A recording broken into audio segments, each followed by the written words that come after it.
Let's look at the moves. Faker, what was that? This is not FPL. This is a major. Faker, Tens, Dendi, Monacy, Nemo, Michael Jordan, Hotkeys Podcast. What do all these things have in common? I don't know. They all have the letter E in them. Welcome to Hotkeys Esports. I was like waiting for like a greatest of all time thing, like best esports pod. Like I was waiting for something like that. It's called the Misdirect, man. It's a classic. You hit me with they all have E in it, and I'm trying. And I was like, Monacy is just a Y, and then I thought about how to spell Monacy, and I'm like, no, there is an E there. There's an E in there. Yeah. I looked it up. I made sure I was correct on all of these. That's crazy. That's crazy. Yeah, man. Welcome to Hotkeys Esports. Your source of both great spellings, fantastic news, a passion, love for the game of esports and all the games that esports encompasses. I'm one of your two hosts. I'm just like Preyter. I can't do it. I blew your mind with that one, huh? That was good. That was good. That was gnarly. Please introduce yourself to the good people. And as always, I am the Dovon. W shit. Which doesn't have an E in it. Preyter has an E. I don't. Yeah. Two E's actually. Two E's. And a Y. Yeah. He's Valorant. True. But yeah, no, we're back for another banger. And I don't know what shit's off to where it's going nuclear. Like fucking there's so much happening. Yeah. So much happening at once. There's stuff happening right now as we're recording. No, literally. I would say Champs Day 2 is on right now, this moment. Literally just started. First set of the day. Opening ceremony. I look to my left and Shopify Rebellion is hunting down NRG, and I'm instantly sad. But that's besides the point. We'll talk a little bit about that later. Yeah, that's going on. League of Legends esports is back and running strong. We've got, I mean, there's stuff to talk about from Evo with the Evo Awards, which we're going to get into a little bit today. There's fucking Counter-Strike. Yeah, I would say there's Counter-Strike stuff. It's all kicking off. There's a ton going on. Everything. And a ton to cover. But what I really want to hear about from you is on, I believe it was the 16th. Okay. VCT started. And yes, I was gonna say Valorant is also going on. The American Cup is going on. Part of your New Year's resolution was to give Valorant a fair shake as a spectator. You're right. Still ongoing. Okay, so I'm debating how I want to order this, and I actually think because I have a comparison I want to make when we start talking about the VCT stuff. Yes. That will maybe lead a little. Where I don't have a ton to say about champs right now for ALGS, but the little bits beyond like it's happening. It's the meta seems kind of fun. I'm curious to see where things go. I mean, it's very much ongoing. So we can have a more thorough wrap up. Right now? Real quick, just how is Apex doing? Because every time I scroll through YouTube or I pass, it's being pronounced as the dead game, right? Yeah, everyone's talking about how Apex has imploded. Everyone's leaving. There's no pros left. The scene sucks. The game sucks. Nobody wants to play it. The big thing that's going on in that game, because something I think worth talking about, right, is the game is at, I believe, an all-time low from a player-based perspective. I don't think that's a secret. I don't know. And I don't know if that's like Steam chart numbers or what. It might be, from what I know about Steam chart numbers, they're a little misleading a lot of the time, so you can't really tell. Yeah. But if that's the case, then it's even less of a thing. Here's what I will say. I know there was a pretty bad update where they rolled out a patch where everyone thought they took tap strafing out of the game. Everyone was universally pissed. it got reverted pretty quickly. Not even 24 hours later, they reverted it. Tap strafing came back or whatever. I think there's been a series of what pros would define as not fantastic metas. And I think people who play the game a lot desperately want a ranked overhaul. That is kind of the biggest thing that has been going on, at least from someone who's been observing constantly. Yeah. Is pros don't want to play ranked because they hate the way ranked currently is. Most people don't seem to want to play ranked because they hate the way ranked currently is. Like, ranked is in like a very rough state. And like they got Face It for Apex. So they do, but the thing is, EA actually run like ALGS is basically, you know, like Apex is run like by EA. Like EA has a league, right? Like literally, that's what ALGS is. So they don't really need it. They do have you'll see Face It tournaments happen. I believe Face It does saying, like, the Face It matchmaking. So like to supplement ranked, right? Because that's what they do in CS. Yeah, you'd think maybe it's that. I don't know. There's a lot of complaining about the state of ranked. Most people don't want to play ranked. People who love the game don't want to play ranked. Is a good way to put it. Like, comp players don't really want to fucking ranked grind because they hate it. And a big problem with it is, so something I was seeing at NRG, I was watching their ranked grind on not this season, but the season right before it, the split before this. Mm-hmm. They were trying to hit #1 pred. So, you know, obviously that's a lot of grinding early on. You got to get from, I believe, all starting ranks start, like, even if you're technically pred before, you'll start at around plat. And you got to grind your way and, you know, and hit pred and then get #1 pred. Yeah. So they were grinding for #1 pred. They were grinding hardcore. They were hopping on, doing, you know, multi-hour rank sessions every day, trying to get pred as a team, like triple queuing. I remember, well, one, they got into pred and there were so little people in pred, their queue times were shooting up to legitimately an hour between games. And another problem that was happening, that I could see is a big issue at the top end of ranked in Apex is you will have lobbies, in a season where, you know, so Apex, for those who don't know, 20 teams in a lobby, 3 people per team. You would have teams at where there are 5 teams of Predators in the lobby. You know, maybe like 10 teams that are around a GM or Diamond. Yeah. And then like 5 teams of like Plat. Just also in that lobby. Ranks and it's just like the Plat players there, no one's having any fun, right? Yeah. Like, when you've got Preds in a Plat lobby, sometimes you will have Preds in Plat lobbies with over 10 teams in Plat. No one's having fun there. The Pred teams aren't having fun there. The Plat teams aren't having fun there. Like, yeah, I don't know. So it's like, that's just like, and I don't know if that's something they're trying to do to cut down on queue times or what, but like, it just ain't the solution. You feel me? Like, it's just like I said, I don't think anyone in that lobby is going to have a good time.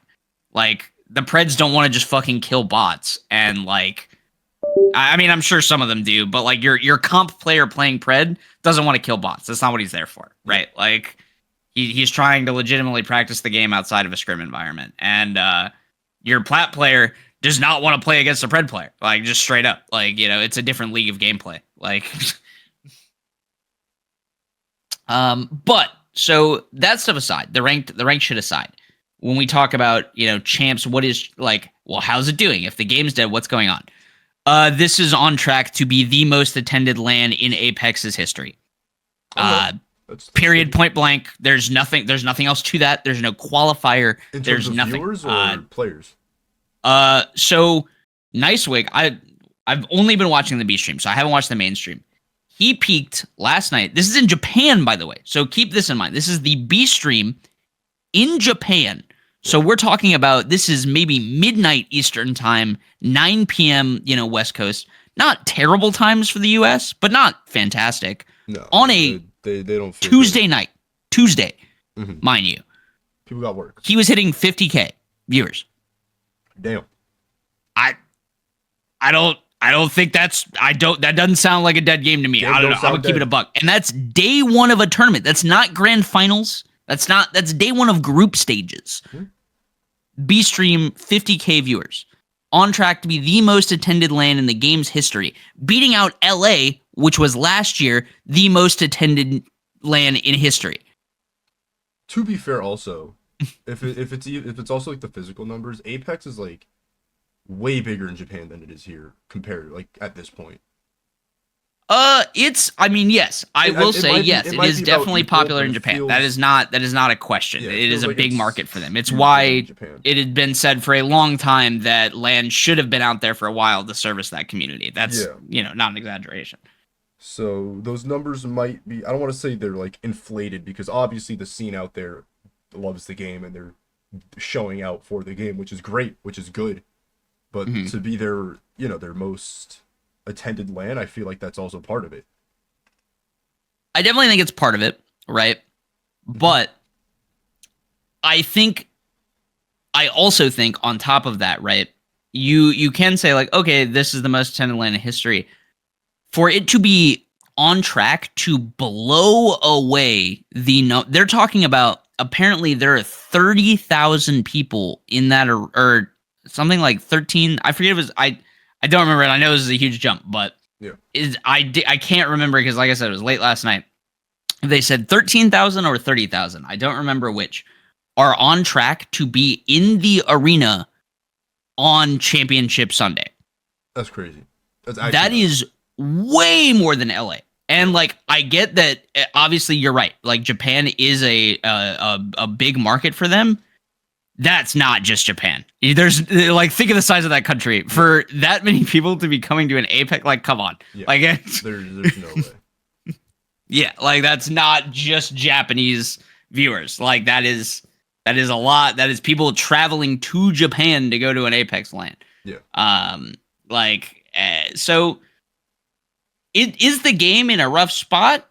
I don't think it's in a fantastic place, but to say it is dead on a DOA, it's already over, we're already singing that. No, I just don't believe that. The only thing that I will give maybe slight credence to, and this has nothing to do with Apex, mind you, this is everything to do with EA, is the fact that EA lost like $1 billion between a BioWare game and the other thing they launched that failed that wasn't Apex. And, does Apex suffer blowback from the company's failings elsewhere? Remains to be seen. Who knows? But yeah, this LAN certainly this LAN doesn't give me the vibe that we're dying off. I'll say that. They have gone really all out here. Production values 10 out of 10. It's been a really awesome final so far from the first day. And yeah, I'm just excited to watch more of it. I was having a great time last night. I had to be up early for work today, so I couldn't watch a ton of it, but I was pushing it. I'll say that much. Right on. Okay, so yeah, that's I've now said my piece on Apex. I suppose I have said my piece on Apex. We got that out there. So I guess we can transition from that to another small pocket of news that I wanted to talk about while it's still somewhat relevant. And that is, because speaking of it works in the sense we were talking about possible dying scenes and stuff. Yeah. So there's another hot debate in fighting games. I don't know if you've heard about it, but the death of the offline local, right? And how online has taken the place of most offline locals, right? Multiple venues closing, famous arcades in Japan shutting down, numerous ones. Yeah. Obviously, venues locally in America shutting down. The few that were there. Discussion, or not Power. What's? Oh yeah, no, the Acho or whatever that guy's name is. Yeah. Yeah. Corey. Yeah. That's the one. Power Easy Control. Yeah, he was talking about. I believe it's Acho. I forget the name of the arcade, the Japanese arcade that shut down recently, but it's a very famous one. Like, it is. If you are an FGC historian, there's a lot of history with that arcade that recently shut down. It's very sad. In fact, there were people. I don't know if this is still going on. It was for a while. I hope it's still going on. Where that arcade would stream, like, had tournaments and streamed thousands and thousands of hours of like Japanese fighting game content from various tournaments and locals and things like that. Over the years, that was all on a YouTube channel, and apparently the YouTube channel was just going to get shut down after this arcade got shut down. Like, all that shit was lost, and there was a whole Discord of people coming together to try to archive as much of it as humanly possible. which is sick. As someone who Do really you know how much they were gonna salvage? I don't know if it's still ongoing. I don't know if the YouTube channel's been shut down. I know they were working as fast as people could and trying to get as many people to help with the effort to do whatever they were doing to try to archive as much of that footage as they could. So hopefully the channel isn't shut down yet, and hopefully they're still doing that. But yeah, so, but more so, it kind of re-sparked this discussion that I think happens a lot, where it talked about, you know, the online brackets, the online weeklies that you see everywhere today in fighting games now due to rollback, which is nice. How they've kind of seemingly replaced like the local scene, and how that stuff doesn't really exist anymore. And so the Evo has an award show going on this year, right? And it's out in LA. I believe it's in February. Voting for it ends in February 2nd. They had a bunch of categories. And to not talk too much on the categories, it's a lot of what you'd see. I actually like some of them. I think my favorite category in there, whoever did this is very funny. There's a category for best button. And the nominees, I don't know if you saw them, are Dragonov QCF4, Luke Crouching Medium Punch, Grand Blue Fantasy versus Rising Dash Light Attack, Johnny Cage Forward 3 from MK1, and Ken Crouching Medium Kick from Street Fighter 6. Fantastic category. That's great. Yeah. I voted Dash Light Attack from Grand Blue, because if you know anything about it, that button literally defined whether your character was worth playing or not for a while. Yep. Yep. So, obviously the best button. But in there was one particular thing that set some people off. The best local category.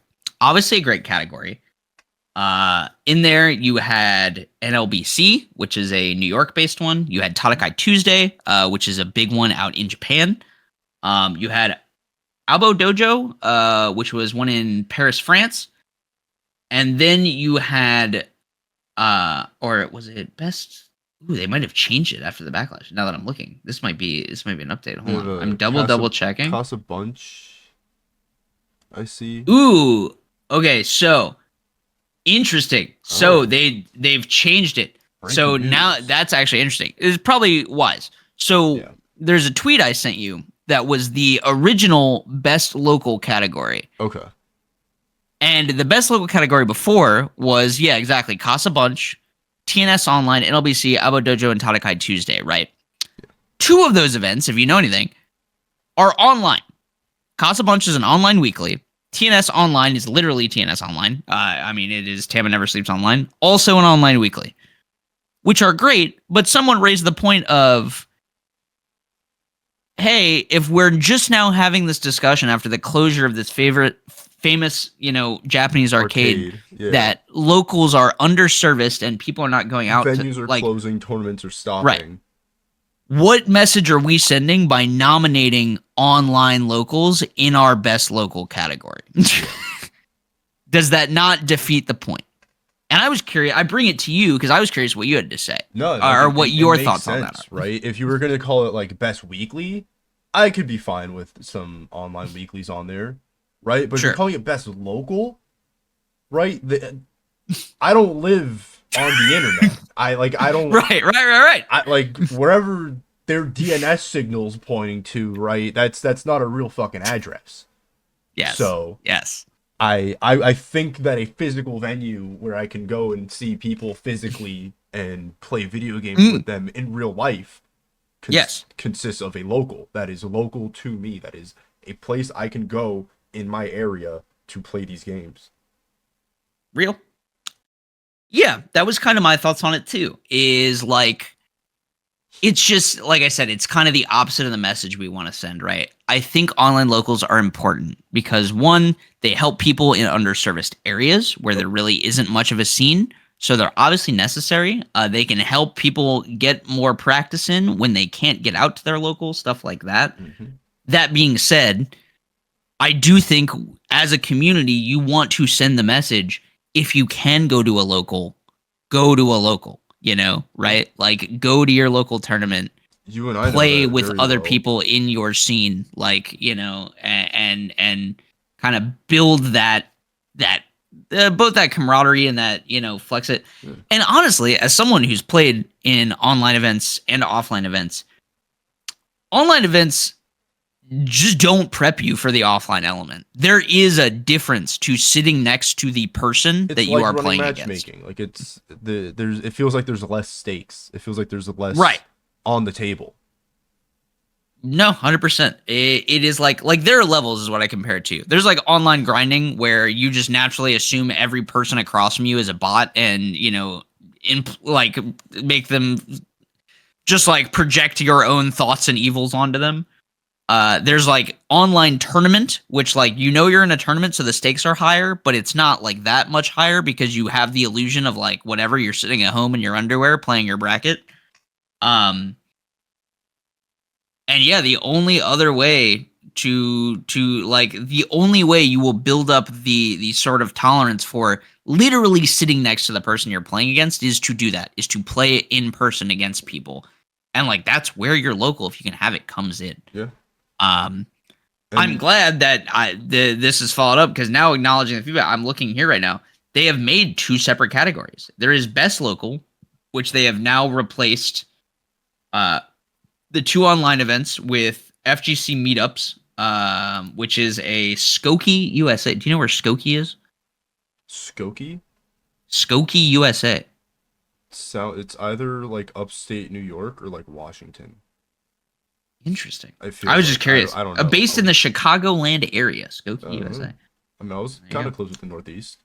Fair enough. And then yeah, Okizemi, which is a Canadian one. And they've created a best online series category, where they have moved Casa Bunch to Guinness Online, the Salt Mine Leagues, which is another one, the Coliseum, which I know that one, and then Can Opener Series, right, which is the IFC IPS one. Smart. That's how they should have played it all along. I'm actually glad that they seemingly took the feedback and did something about it, because yeah, I do think this is a better representation. Onlines are onlines, locals are locals. It's 2 different things. It's 2 separate energies. We should acknowledge both, but treat them as such. You know what I mean? No, yeah, no doubt. I looked up Skokie, by the way. It's like 45 minutes north of Chicago. Well, goddamn, Skokie. You know, maybe there you go. Skokie uniting the Midwest. But yeah. So that was some Evo news. We can keep the old ball moving. Do you want to talk about Counter-Strike first, or should I get into my Valorant stories? I'll do Counter-Strike because we can go from Valorant and then just like piggyback Riot. Talk about Riot Games, yeah. So Counter-Strike is happening. Counter-Strike is back. It's been back for a little bit, since the major. All right, we had a little pause for a bit, and then we had Blast Bounty at the start of the year, first tournament of 2025. Mm-hmm.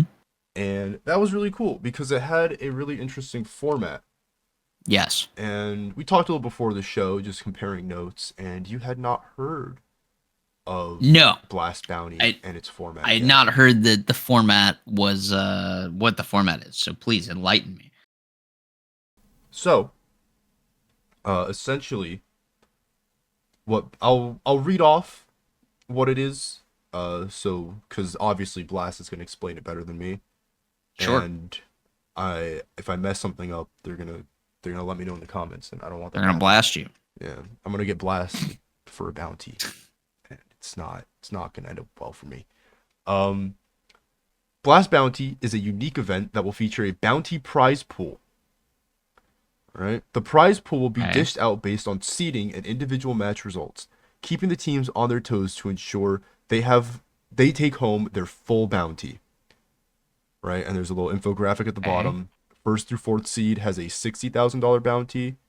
5th through 8th has a $30,000. 9th through 12th has a $20,000. 13th through 16th is $15,000, and 17 to 32 is 0. And those are like seeding bounties, right? That's like the idea. Yeah. So you have like a budget to work with. Think about it like that. So you have this bounty.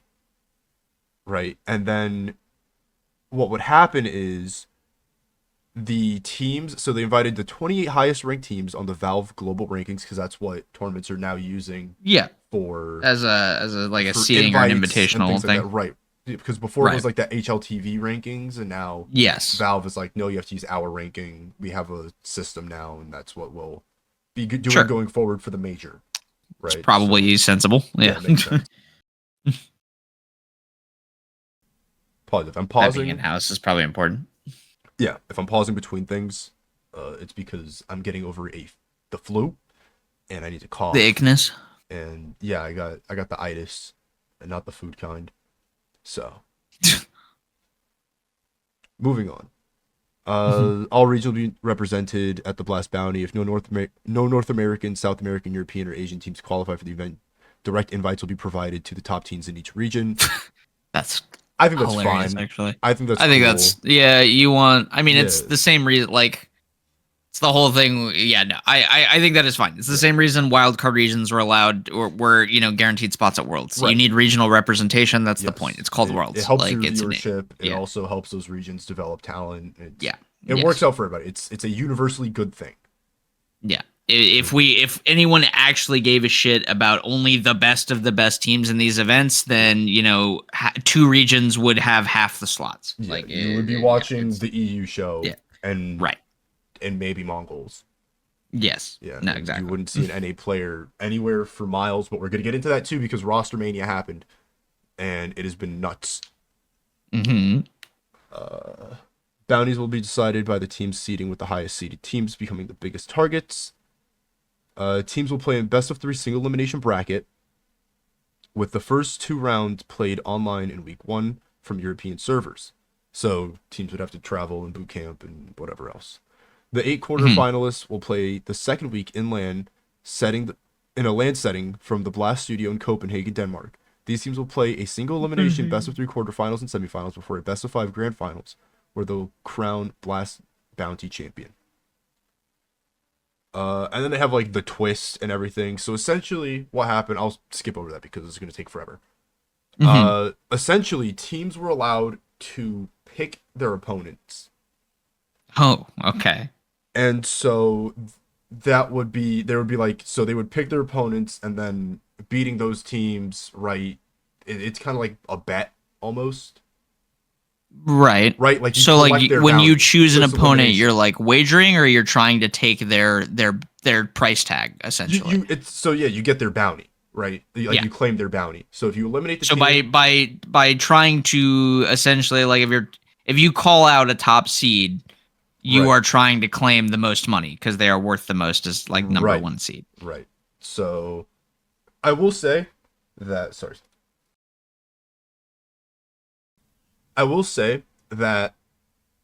the quarterfinals and stuff kind of got a little boring because obviously it's like top 8 teams. Yeah, what's up?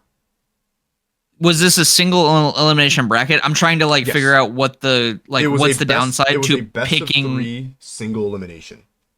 Okay, so that is the downside if you're a bottom seed team to picking a top seed. Is you're essentially you're gunning for the highest amount of money, but if you lose, you're out of the tournament before you've claimed anything. Right. Okay.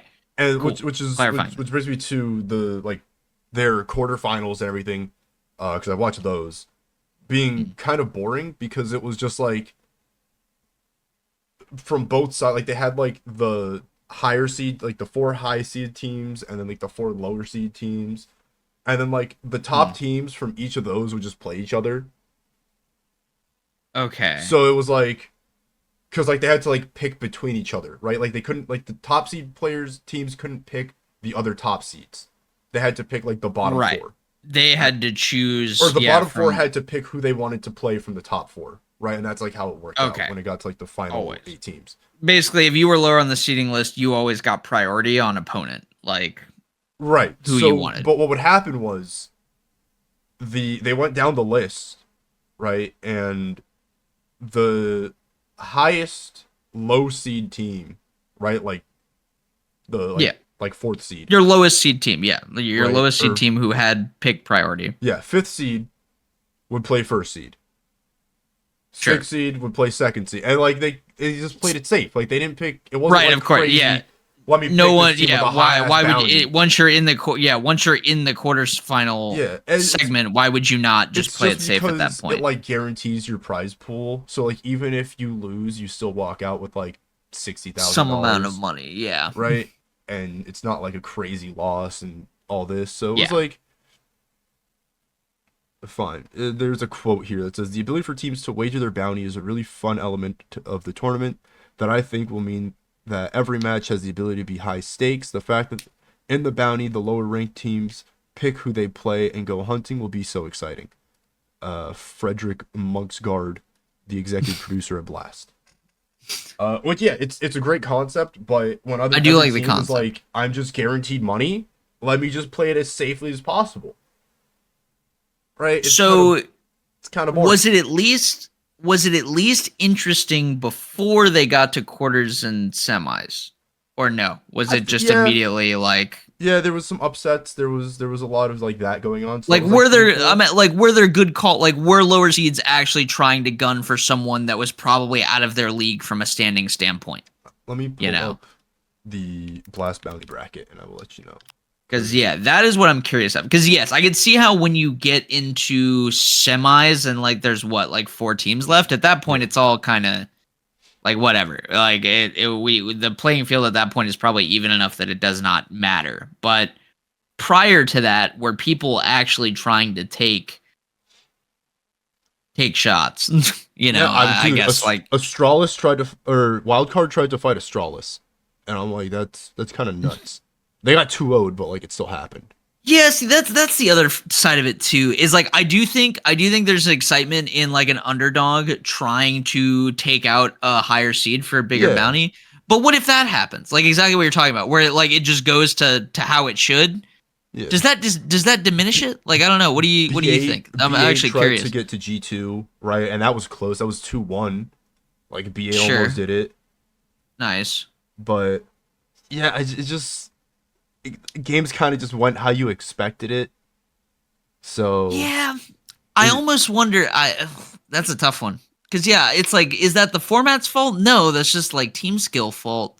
But like, does that make the format lamer when like even though people are trying to make big bets and call out higher tier opponents, if they just get stomped, does it matter? Like was it really worth like watching an hour's worth of CS just to get the result you were expecting? Right. Like it makes almost all the circumstance and the pageantry of like the picking process feel like a waste of time when the result is exactly what you expect. I feel like, right? And then it's even worse because like the lower seeded teams need to pick higher seeded teams. Right? They don't have an option of picking somebody within their bracket. You're saying like they can't even take a safe bet in theory, right? Right. Like so you have to, so your qualifier, you have to risk it. Right, so it's like, hey, just kick me out now so I can start preparing for the next tournament, rather than let's try to make something happen. Like, I wonder. Let me propose this. This has given me a curious idea, right? What if? Because I do like this concept, right? I actually think this concept is very neat, but it's super cool. Yeah, it seems like we are seeing all of the flaws that you and I are talking about play out in real time. Mm-hmm. What if, because yeah, I can see what you're saying, where it's like there is almost no option. There is no real safe option, right? Because you're forced to pick a higher seeded team anyway, regardless. Yeah. So it's like no matter what, you're kind of forced into this scenario where like you essentially have to perform better than your roster sheet says you should to even advance or make any of the bounty callouts matter. Yeah. So I almost wonder, what if like you addendum the format where you keep this whole idea of like seeded bounties and stuff, because I think that's cool. I think higher seeds being worth more money, but instead of making it, and you still give lower seeds like, hey, you guys, lowest seed picks first, second lowest second, whatever. You give lower seeds opponent priority. Yeah. What if you basically create like, but you take away the like the whole like, okay, you can only pick higher seeds thing. And instead of that, you turn it into a like, hey, you can pick a lower seed if you want, but if you pick a higher seed and win, we have a bonus pot that you just literally get added money for essentially taking out people that are on a higher tier than you. Yeah, I'm into something like that. You know, Where this it's like, reminded if me you're of, like seed 10, for example, and they're like, okay, if you pick anyone who's 5th seed or higher, or higher, you get nothing. It's standard. You know, you're a 10th seed taking on an 8th seed. You have done a lateral move. Yeah, that's fine. You can advance in the tournament. No additional money. You're just advancing in the tournament. Yeah. But if you are 10th seed and you call out the 3rd seed and you win, 10K out of your prize pool because you went above and beyond and you took out a team that in theory you should not have won against. Straight up, yeah. And as far as I'm aware, that's kind of how it worked to an extent. Right, where like they could call out and then claim the bounty, but it sounds like there was no safe option though, right? Like you're forced to overperform no matter what. Right? And that seems to be the problem. So here, there's a breakdown of the tokens and the money and everything here. And I'll read that off to you. So this is how Blast will pay teams. It says through 2 mechanisms. A fixed participation, so I think this is just actually how teams just get paid from these. A fixed participation fee paid to teams for playing and delivering promotional obligations, and then a frequent flyer program, which is a minimum guarantee with a revenue kicker. So that sounds like a, I mean, it's not exactly franchising, but like if you are a team that's invested in CS, here's your minimum payout kind of deal, right? That's what that reads to me like, at Pretty least. much, like if you're like a Blast partner or whatever. Yeah. So in Blast Bounty, the total participant fees will be 1.3 mil. Sure. Annually. 650,000 per event. Participation fees will be paid out based on ranking positions in the tournament, find below the fees paid in the bounty. So basically you're saying like there's an event minimum, right? Yeah. Even for just showing up to play, your team is making X amount of dollars. Yeah, so 1st through 8th gets 40K per team. Yeah. 9th through 16th gets 26.25K. Weird number. Right. And then 17th through 32nd gets 7.5K. And the prize pool for each Blast Bounty event is 500,000. Right. So you're getting paid no matter what, but you can get bonuses based on well, obviously winning the event, but also bonuses on top of that for team stuff. That and the other.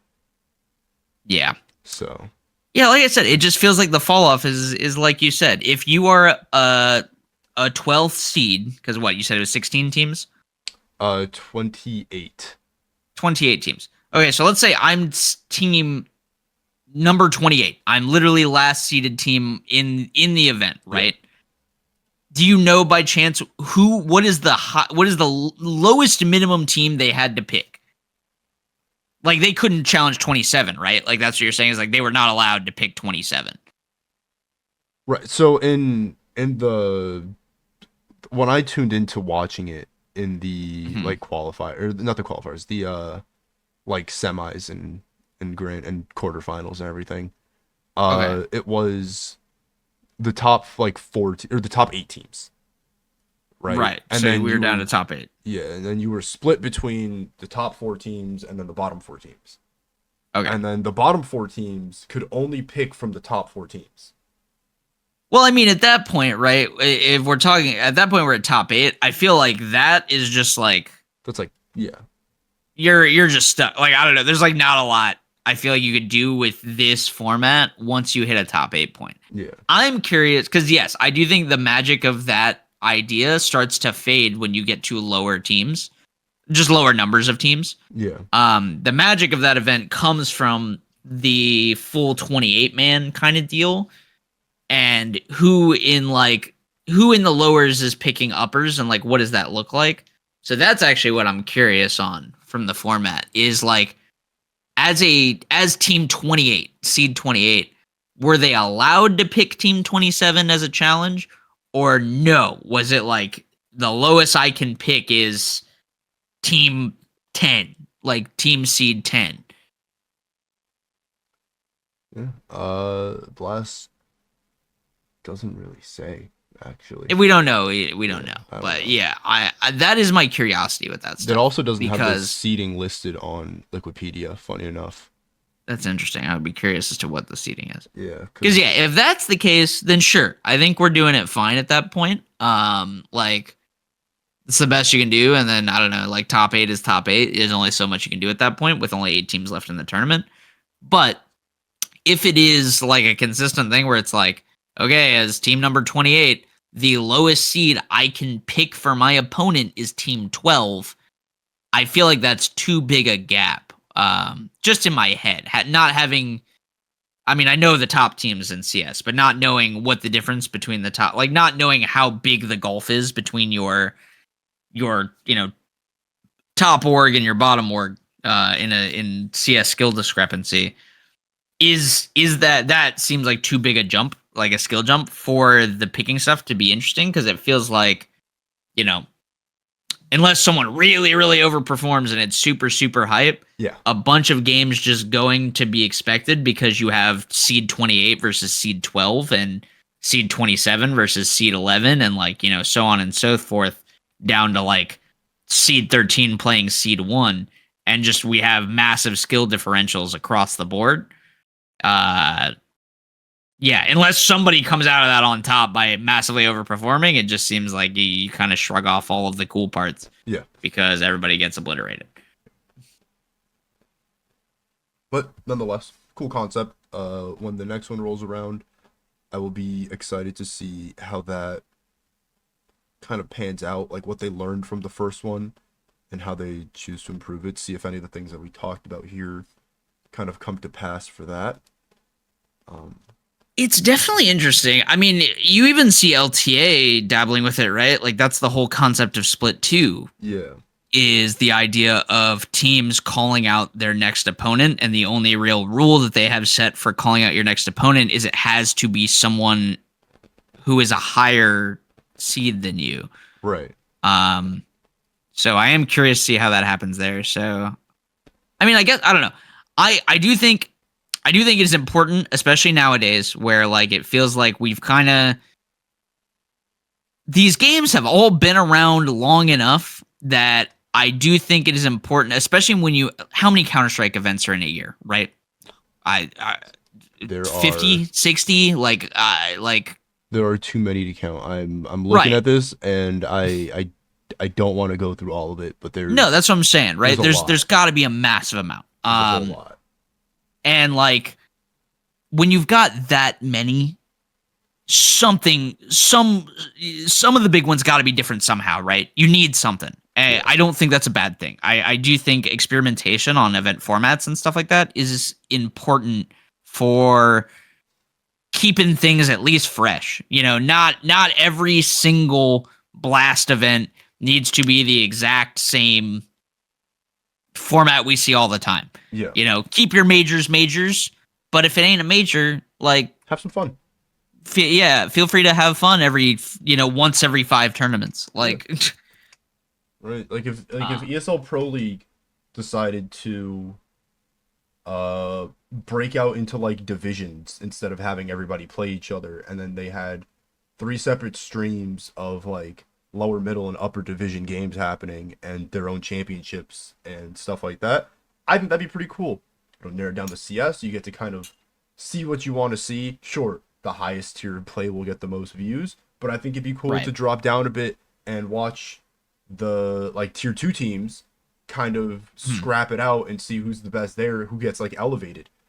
And we'll actually get into that. I could get into that now because Sure. we did see something like that happen very recently. With all the roster mania stuff, we've had people move around and we've had teams move around and things like that happen. So the big ones are Sun Pius is off of Falcons, replaced with, I believe, Nico.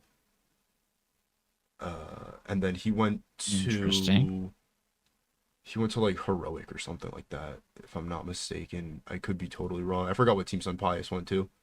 Yeah, he's on Heroic. I was right. Let's go. Liquid got like 2 new players. They got Nertz No, they just got nerds. Yeah, they got nerds. Elige left Complexity and went to FaZe, which is huge. So there's another American on FaZe now. So big ups, FaZe up. He's up. I can now properly root for FaZe and not be mad when they win everything because it's not a North American team. It's a North American team now.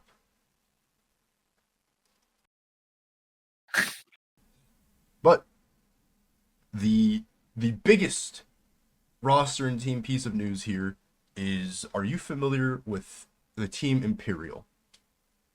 No, give it to me. I actually have my own piece of roster news once you get done here. Crazy, So, funny. Imperial Esports is I believe they're a Brazilian org. And they have they're a Brazilian org. And so there is Imperial Esports that most people know. And then there is also in Counter-Strike their female division.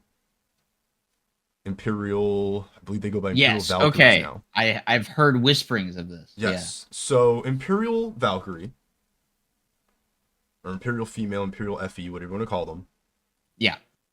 Kind of just like dog walked the entire female division of Counter-Strike. Yes. And they beat them so hard that they're like, we have no other opponents. There's nothing, like Kratos, they're like, there's nothing else for me to fight. I need to stop being Greek, and I'm going to Norway. And so here's what they did. They got on a plane, and they flew over to, I think this happened in Copenhagen, I don't know, and they competed in Blast Bounty. They played Na'Vi. It didn't go great. Everybody was just like, who let these girls play? Right? But they were pretty good games. Like, they were good games to watch. I was gonna say, I feel like the Na'Vi. I saw the score lines on the Na'Vi game. They didn't seem that terrible. No, they were fine. They were great. Like, yes, they lost 2-0. I believe it was what, like 17-13, like one map, and then like I those seem like respectable score lines. I don't like. So it's not like they were getting fucking like 19-0'd. Like, I mean, we talked about this in one of our fighting game episodes where it's like, yeah, but it was close, but you still lost, right? Yes, that's what like the greater community seems to have as their sentiment. Like, okay, yeah, sure, it was close, but they still lost. Like, this team of girls is still just a team of girls. And that it's funny because yes, that meme is funny, but it goes both. It goes both ways, okay? Because yes, I do think that meme is funny, and I like there is like a fighting game joke about the guy who walks up to report the score, and he says, "Yeah, it was 3-0. It was close though," and you just kind of like roll your eyes. Close 3-0s exist. They are real. As much as we like to meme on them, yes, you're right. They are real. They're not like a fake thing. And so even through that, they interviewed one of their players. I believe it was Zaz, or Tori. It could be like their IGL. Like, I could be wrong. Yeah. And they were like, yeah, like, sure, we lost, right? We would have liked to win, but at the same time, we don't have the experience with these teams. Like, we haven't played teams of this caliber. No, 100%. Like, we just came out of a completely different division. This is Counter-Strike that we haven't seen before. Yeah, they were essentially playing in a minor league, and now you're playing major league teams. Yeah. It's a very different environment.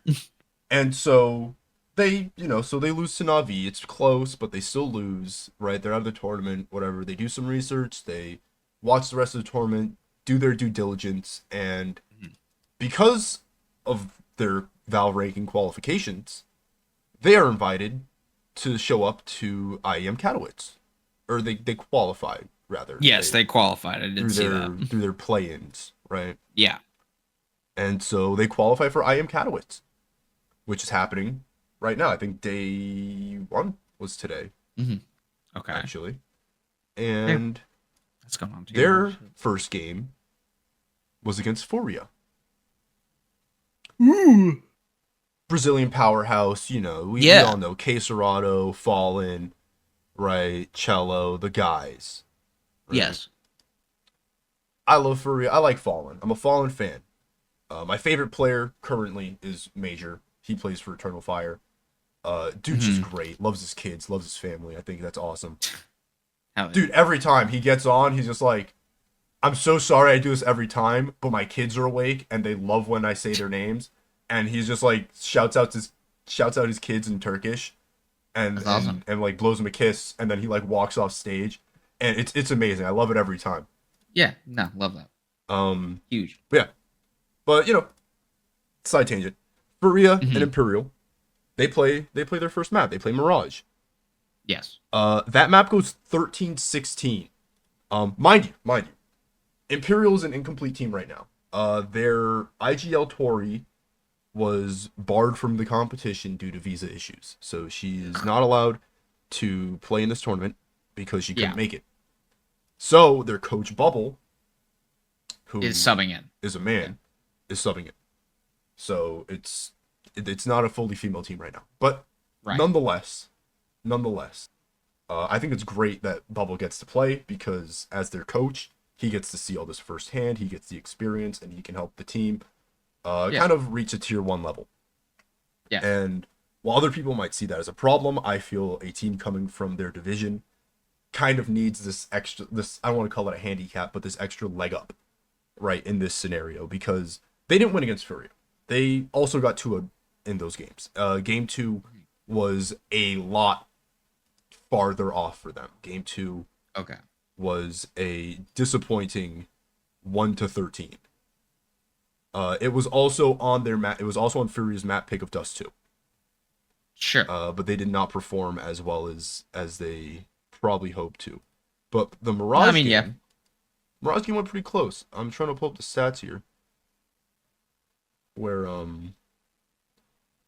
everybody's KD and stuff. I don't think I can, but 13-16 in overtime is nothing to slouch at, right? No, if you're taking a team to OT, taking one of that's the top a Brazilian big deal. teams, and Brazil being a top region in Counter-Strike, taking a Brazilian team, I say top region in like quotes because they haven't won anything in a while.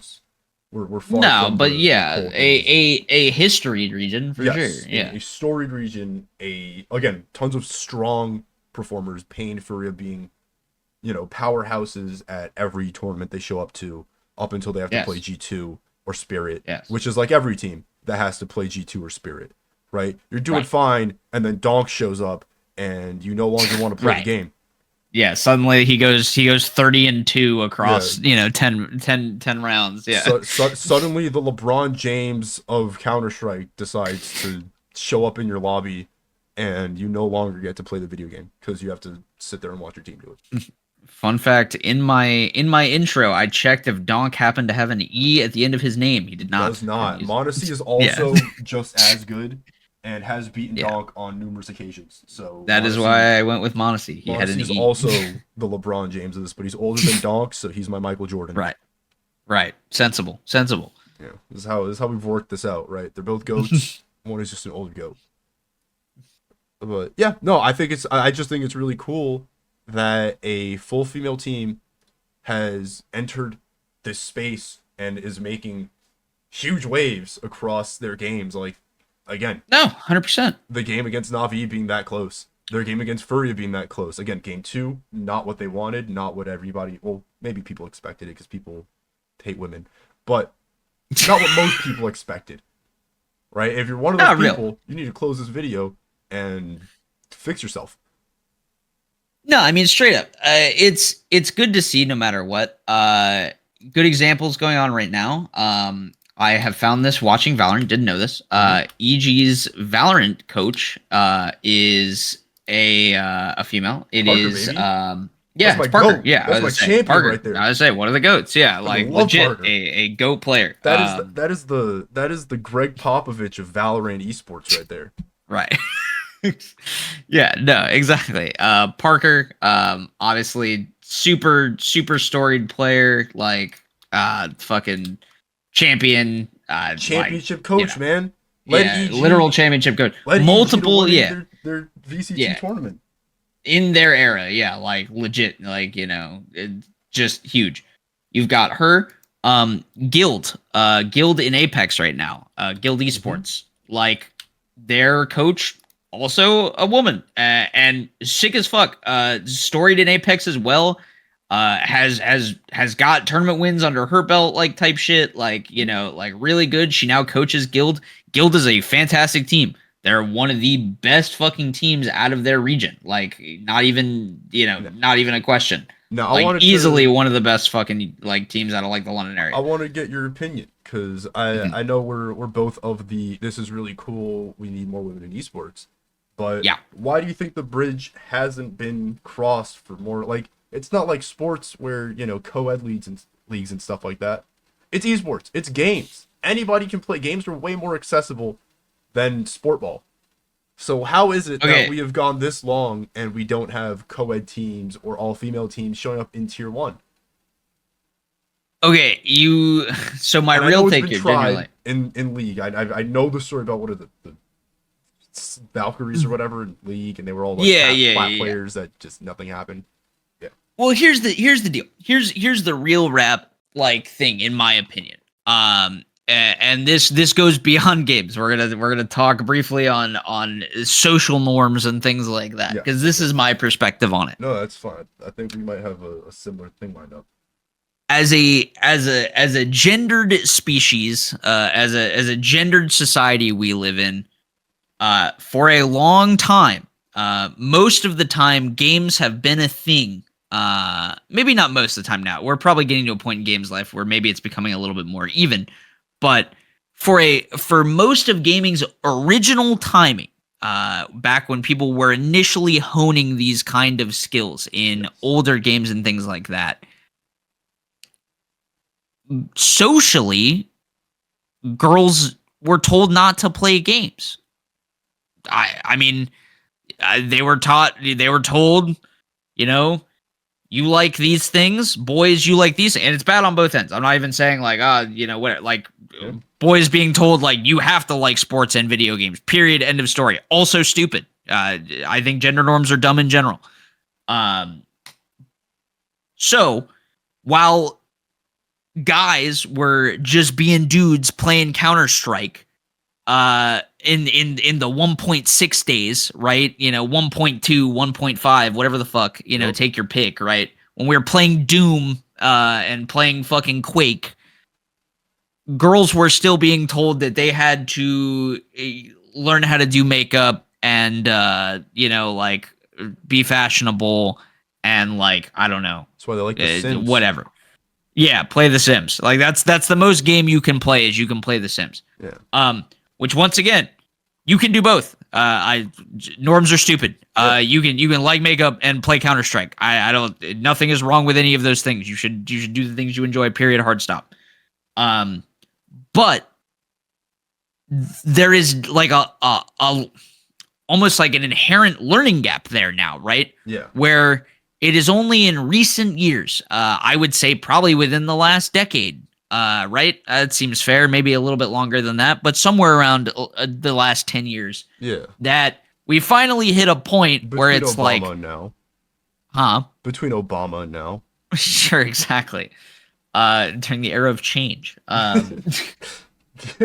Where we're finally, and it's hilarious to say because obviously these people are still getting fucking blowback, which is hilarious. This just happened in the fucking fighting game scene where people are just like, girls don't belong. Shut up. No one cares. You're dog shit. Stick to playing online and not attending in-person events. There's some gnarly female Tekken players out there.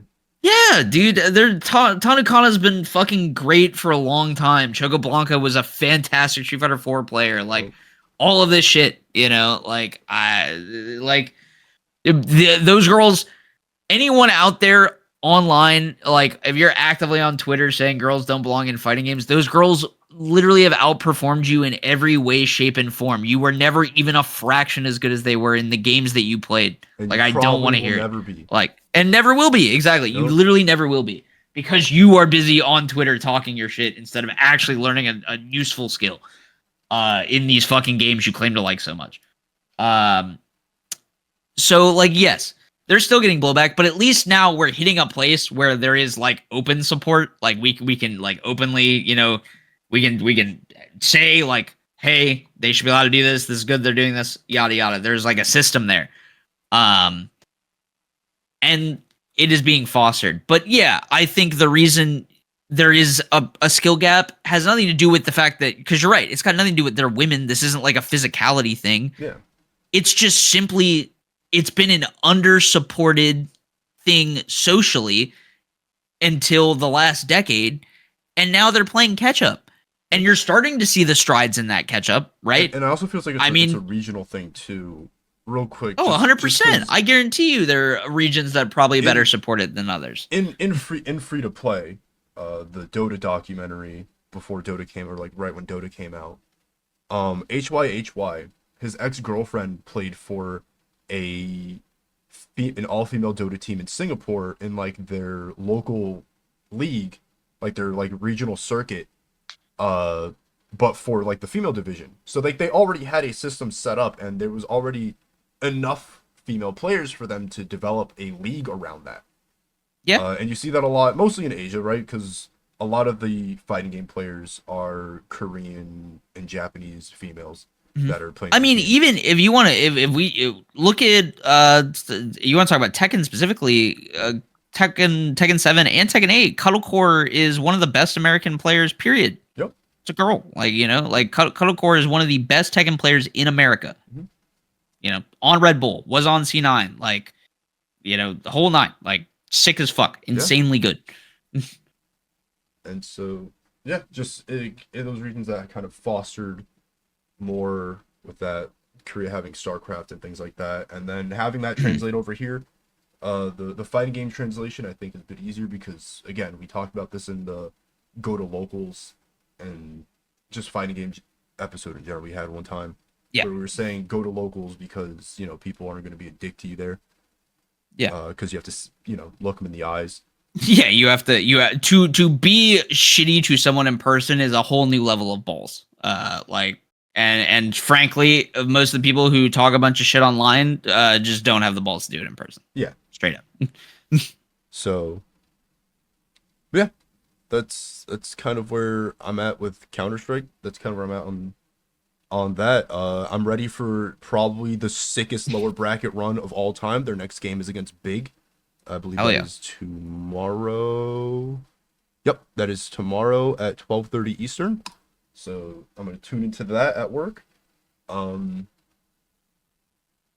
absolutely. Yeah, no. If you It's if you need the confidence to get into esports and you are female or anything else, I was like, gender non-representing. Gender need not apply. Straight up. yeah.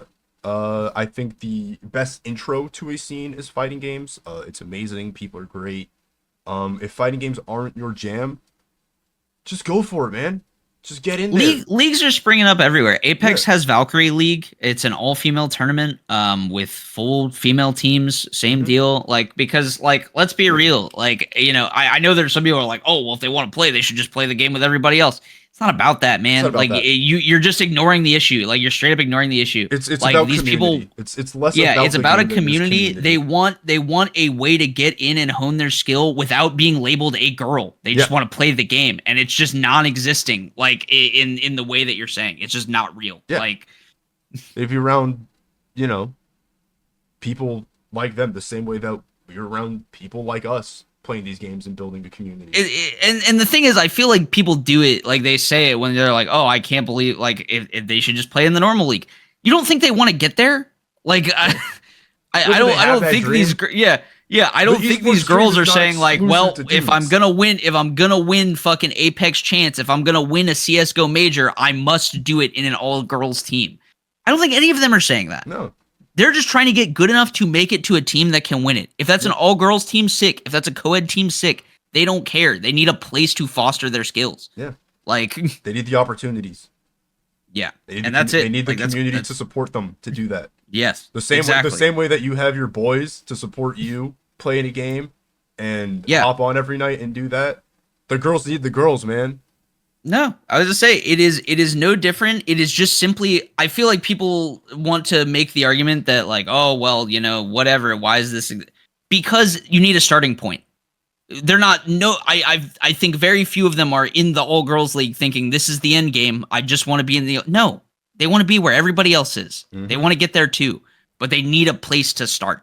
That and it's easier to start surrounded by your peers than it is to immediately jump into the bullshit. That's why it's so huge that Imperial female or Imperial Valkyries is where they are right now. And you can see the journey of them playing in the female league and overcoming that to then eclipse 100%. Into the, I guess, the tier 1 circuit. Right. To literally, I mean, there are multiple minor leagues, right? And like the fact is, yes, I do think we can acknowledge that the female CS league is a minor league, and that's fine. The point is not like they're trying to get up and get out, and someone's doing that. And that's the important thing, is that someone is now broken through that barrier and is out here competing at majors. Are they gonna, like you said, anyone who expects them to step up and beat literally the best teams in the world after literally just coming out of a minor league, you're insane. That's like asking Loud to win worlds, bro. Like, come on. Like, you know what you're doing. You know you're being disingenuous by saying that. Like, there was a HLTV thing I saw about why Tori wasn't going to be at IEM Katowice. And I'm trying to see if I can find it because the visa issue stuff. It was the visa issue stuff, but it was a comment on it where this guy was like, Bubble will top frag, he's their coach, and he's saying he's gonna top frag as a guy. And then this guy was like, nah, Go Anna will drop 0.6 rating like she used to, and everyone else gets 0 kills. And then someone had to call him out. He's like, lifers just hate women, don't you? And then like, it kind of just devolved into that in the comments of this whole thing. But like, that's the thing is, it's like I just which is like hilarious because like Bubble bottom fragged in that first game. I'm right. sure. Like that's the thing is like I guarantee you, not even knowing the scores, I guarantee you the coach did not top frag, right? Like I can almost guarantee you he didn't top frag. I'm assuming. Like yeah. And so it's like exactly like no, it's very simple. It's we the subtext is obvious to anyone who can read. Like I don't know, like it's pretty plain.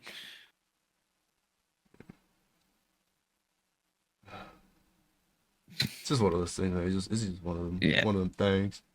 It's tiring.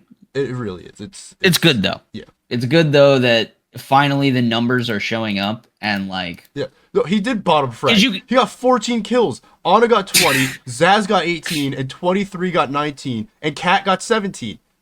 Yeah. This is my point. Like I said, numbers right there. Everyone's like, oh well, the guy came in. He's the coach. He's the coach. And like, no disrespect, dude's got to sub in, but there's proof in the pudding right there. The dude isn't just better than his team because he's a dude. He's bottom fragging. He bottom fragged. I don't know. I'm glad that the numbers are starting to show and these people can't crouch on dog shit narratives anymore. That's all I'm saying. Yeah. Like Zaz and 23 outfragged 2 Furia players in the second game. They lost that 1-13. They got whopped, but still, three of their players did. Granted, Yuri and Skulls were the 2 lowest scoring players on Furia. They both got one got 5. Yuri got 5. Skulls got 6. Mm-hmm. And 23 and Ana got 8 and 6. Zaz got 10. Right? Still. Yeah. Still, I mean, like, sure, it's not close KDs, but Bubble getting 4 kills that game. No, yeah, like you said, it's just like you said, someone is out there saying like, oh, the guy's gonna top frag because he's a dude, and then he just didn't. No disrespect to him, but like it just like it disproves this bullshit narrative that these people want to cling to about like Nothing. It's just unfounded. That's the thing. It's making up stories. It's literally like, I don't know, like there's nothing. Like there's literally nothing to that. And I am just glad that the numbers are out there showing it. Proof is in the pudding. It's got nothing to do with gender, brother. It's simply game skill. And like I said, any 4 of those members, if you're typing that in a Twitter chat, what's your face at level, bro? I don't know. Show me. What are your results? You got a Wikipedia page I can look at? I don't think so. What kind of premier warrior are you? What's your? That's what I'm saying. You're running. I was say where straight up the Rafflegator Rob Maliki Classic. Link me your Wikipedia page. Show it to me right now. Let's talk about it. Oh, you don't have one? That's unfortunate. I don't know. Doesn't sound like this is an argument. Yep. All right. Valorant, man. Valorant. Fill me in. So yes, let's talk Games. about the kickoff, VCT America's kickoff. I've watched most of it. I think I'm missing some recent games that I'll have to go back and check out. I didn't catch a ton of it live. I was watching a lot of VODs, but you know, working and shit like that. Yeah. Other things. But yeah, so I'm just double checking to see how many games I'm actually back. I haven't seen the games I haven't seen NRG versus 100T, which was 4 days ago. So I'm actually not as far back as that. There's only one set of games that I haven't seen. Everything else I'm pretty much caught up on. Mm-hmm. So here's where I'm at, right? And I like I said when we talked about this, I'm going in blind. I'm learning as I go. I'm trying to pick things up as fast as possible. I'm no meta expert. I know I saw a good amount of Teo, who's the new agent. And you know, some chamber and some stuff like that. Teo's supposed to be like kind of broken. Yeah, he seems real good. I'll say that. I mean, teams are playing him. And yeah, I can't even I don't even know what. I'll say this. Like, I haven't done any outside research. I think I'm gonna have to start doing that going forward. To really just because there are characters there are a lot of new characters since I stopped playing. I stopped playing at Turret Lady. Killjoy. Killjoy is where I stopped playing the game. Very early. It was like 7 new characters. So, I mean, yes, there's a ton. There are people who I didn't even know existed, like, just in this game constantly. So there are a lot of kits that I'm just kind of seeing in action, but I don't know numbers. I don't know what's happening. I got to figure that out. And I think I'm getting to the point where I'm watching enough and I'm confused enough that I'm just going to have to start doing that. I'm just going to start Googling agents and looking at their kits, right? But we haven't done that yet. There's a dude who throws ink. I think his name is Gecko. Gecko has Maybe? like Gecko is the summons, and then like the inky like shadow girl is Fade. Inky Shadow Girl. I don't even know the Inky Shadow. I don't remember that one. Gecko has like the summons. He's got like the little yellow dude that can plant the bomb. Yes. Yeah. Okay. That's Gecko. Yeah. I was gonna say. So yes, I've seen some Gecko. Fade. I don't remember. Maybe I've seen her.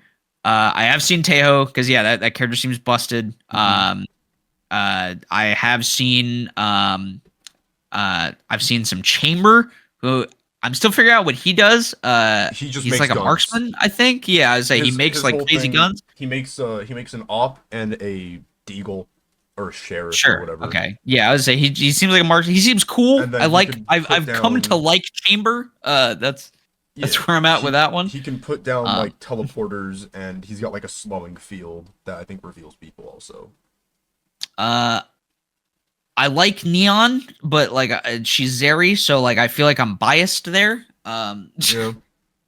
Actually, she does like electric dog. Yeah, no, I hate Neon. No, she's got a finger gun, dude.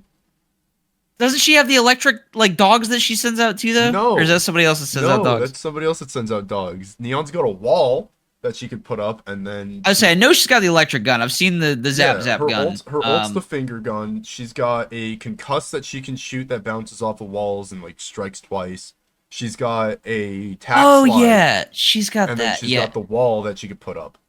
Yeah, the concuss is stupid too. Okay, so first thing I'll say. So I'm going to speak about the product as a whole here because right now my thoughts on the game have not changed. I hate this game. I truly like. There are rounds that I look at this game and it's some like we play this game for money type shit. Like I don't know, like like what's like the Cadril clip where he's like, I will tell you how to understand Valor. He's like, Nami ult, come in. Was it Cadril that? Oh yeah, no. The Cadril clip is still how I feel. Like the Cadril clip is iconic, and from what I've heard, I've done some further research. In comp, like people when that round happened were talking about it. Like there are Valorant people who are like, no, yeah, that was absurd. Like that was like a definitely apparently like a lightning in the bottle moment where just everyone had everything and also used it at the same time, like kind of shit. But yeah, that Cadril clip is iconic where he's like fucking Nami ult. Yeah. Real quick, I'm on mobile. Beam of God. Yeah. To help you out with this Valorant stuff, there's like Hims ad playing in the corner. I swore I just saw Sage Am on it. Moving on, sorry. That's hilarious. That's actually so funny. That's propaganda. There's no way. It definitely wasn't, but he kind of looked like he looked enough like Sage Am for me to like look back at it and be like, is that fucking Sage Am? Surely that's natural. Yeah. I for the record, I think it is. I don't think Sage Am uses Hims. If he does, more power to him. Yeah. More power to him. I get it, you know. We all need it at some point. Yep. I check the hairline sometimes and I'm like, ooh, you know, like I gotta think about it. The headset's creeping up on me, man. It's not that's what I'm saying. You look and sometimes it's like, you know, sometimes you think about it. I might be thinking about it. Who knows? Whatever gets you through the day. Yep. But yeah, man, it's like, it's just there's just shit. Fucking. Not sponsored, I just watch some of this shit happen, and I'm just like, bro, what's happening? What's going on? Like, what is happening? Who's supposed to deal with this shit, man? What are the smoke circles? I still withhold that I fucking hate ults in this game. I haven't seen a single, outside of maybe Chamber and like Jet, I don't feel like I've seen a single ult. The two people that just make a gun. Yeah, they just make another gun that does like if everyone's ult just made a gun, I'd probably be okay with it. The game as it was intended. Yeah, well, actually, that's not even true because so I agree with most people making a gun until like Ray's making a rocket launcher stupid. Yeah. But most other guns, people who make guns, I'm like okay with. But yeah, 90% of ults in this game, they happen, and I'm just like, yeah, man, that was stupid, and like that's just how I feel about it. Like, laser beam from the sky. You had everything makes lined me up mad perfectly every time. And like then a guy just uses a thing that blows you up behind a wall, and if it doesn't kill you, he has wall hacks, and now your entire plan has been dismantled. Everything you worked for that round is gone, and you just have to lose. It is literally just like I watch, like you're holding a site, you get there, you know, either or, right? Like let's say you're holding site as defending team, and then the fucking like their Brimstone has ult. Yeah. And he laser beams the site, and you're just forced to abandon it and retake just because a guy had ult. Like, and I mean, I don't know. It's just then people make the argument, oh, you have to get killed. You have to like frag out to get the ult. These are top level players here. Yeah, it's like I also don't even know. So, I think there's something to be said about orb control, and it creates like a map dynamic. Yeah, but you only need 7 pips. There's 5 people in the lobby, right? Assuming that you ace everybody, you only need 2 pips next round, then you can use it again. Plus, you're playing out of your mind, you get 4 ults in a game. Have you seen shields too? Like that shit. ISO is probably one of the worst things they've ever added to this game, in my opinion. I think having a shield that walks towards you, a regenerating shield, is not fun. I think having the shield around him that puts him at 1. It puts him at 1. So I haven't even gotten into that. I'm not even talking about ISO. I'm talking about buyable shields. Have you not seen this? There's buyable shields? Like, not like armor. There's a buy. You can buy a shield. There's armor and there's regen shield. Now, so regen shield, it costs 650. I pulled up the stats on it. I don't know these, but I pulled it up because it's come up enough that I do think it's fucking ridiculous. Absorbs 25 damage at a time. And basically, after a few seconds after you've stopped taking damage, it will regenerate back to 25. In a game like Valorant, I could see that being fine because there's like constant streams of bullshit that are damaging you from around corners that you couldn't even think to avoid. So like, I get it. It's fine. But like, as a tac shooter, it feels just really bad. And so here's the thing, because there are some ways that they limit it that I think are smart for tac shooters, but I still feel like it's playing out unhealthy IMO. Because so the way it works is essentially it can have basically the initial value of the regen pool is 50, right? And the regen shield is 25. Mm-hmm. So it takes 25 damage. It'll regen up 25 from the pool. And then if you take 25 damage again, it'll redamage. It'll, take the other 20. So you only get 2 regens out of a single buy. But you can carry over the regens to like multiple rounds. So if it has regen pool, it'll keep taking it over. As long as you have pool to regen. So the fact that it's not unlimited is important, right? But the point is, it causes these fucking eco scenarios that are like, if you fuck up, if someone just buys on pistol round, like they just fucking buy a regen shield, and they like go off, they're pushed so fucking far ahead on econ with this thing, man. Like they can ride this shit out without armor. Like, oh my god, it's like, it's insane. You don't need to buy light armor for save rounds because you've got an extra 25 shield that regenerates. Like, I don't know. I don't know. It feels bad. In my opinion, it feels bad. I think it's dumb. I think it's really dumb. In Valorant, where there's just nonsense that will damage you or potentially kill you, that you have like almost no control over because sucks you just stood too close to a wall and now somebody's ability hit you. Yeah. Right? Like, stuff like that, I'm like, fine. A regenerating shield is fine because getting hit by that feels very bad. And if I'm the player, it feels unfair that I just lost that health for no reason. The other team has no idea, and that info helps nobody. It does nothing. Right? They they don't even get the feedback for it.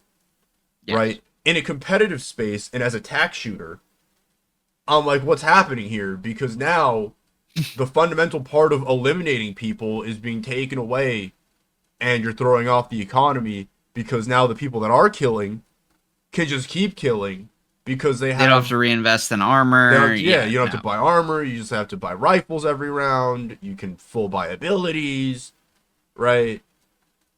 And then and then the other team is like, God, dude, if we just didn't lose pistols, we'd have regenerating shields, and it'd be. It feels like you can snowball a pistol so hard with it. If you went out, which, like, granted, you've got to win the pistol, but I don't know, man. It just feels bad. There's a criminal lack of dualies in that game. They gotta add dualies. They probably should. Just let me be able to buy 2 classics and hold them akimbo, and I think that'll fix everything. I'm back. Yeah, because then I could if I right click, I shoot both of them at the same time with their little shotgun thing, and I'm running 2 Mozzies, bro. That's kind of badass. Yeah, if I'm Neon, I'm just playing Apex, playing a better game. Yeah, there you go. So, game aside, like I said, I really can't. Still hate the game. Yeah. Maybe we'll get there. So now let's talk about the product as a whole, VCT as a whole, right?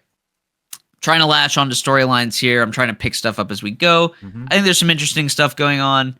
The VCT kickoff format to make it to I forget where the first Masters event is. But this is basically the kickoff, top team is going there.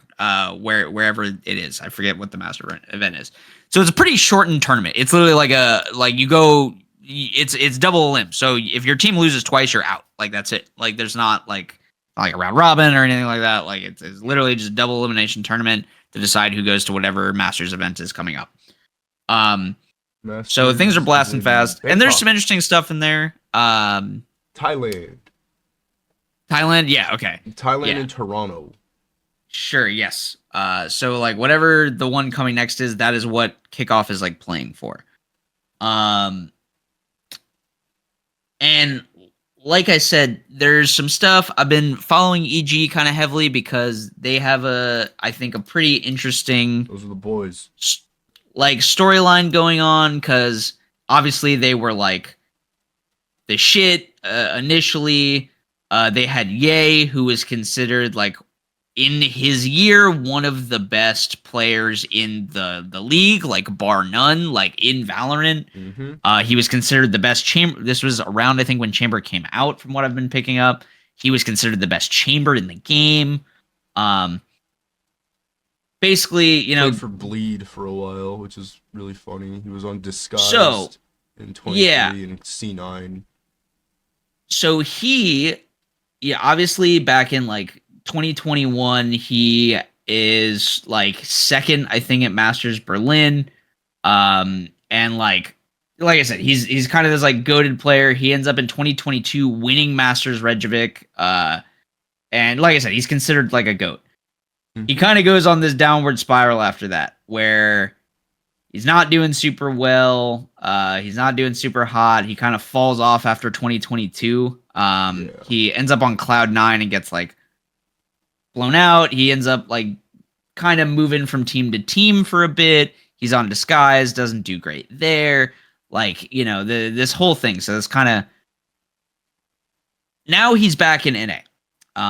He has come back in NA in EG, where the story is everyone on EG kind of has a chip on their shoulder because the org in the Valorant scene has also kind of fallen off, right? So it's a bunch of players who, and, you know, Parker, who, like, you know, we talked about, has championships as a coach. And like, it is kind of this all of them are Potter, not Parker. I don't know why I said Potter or Parker. Potter, who is like, now, like I said, it's a team with a bunch of people with chips on their shoulders trying to reprove themselves. Yeah. Right. And that has been fun to watch. Stuff like that has been interesting to watch. I've been following them as much as I can, and it has been good. They lost their first game, went into the lower bracket, and you know, things proceeded from there. But I'm more so than like anything else, I want to talk about the production of this stuff, because I have a direct comparison, right, in League of Legends. Mm-hmm. Both Riot products, both, you know, this whole thing. So we can draw lines here, right?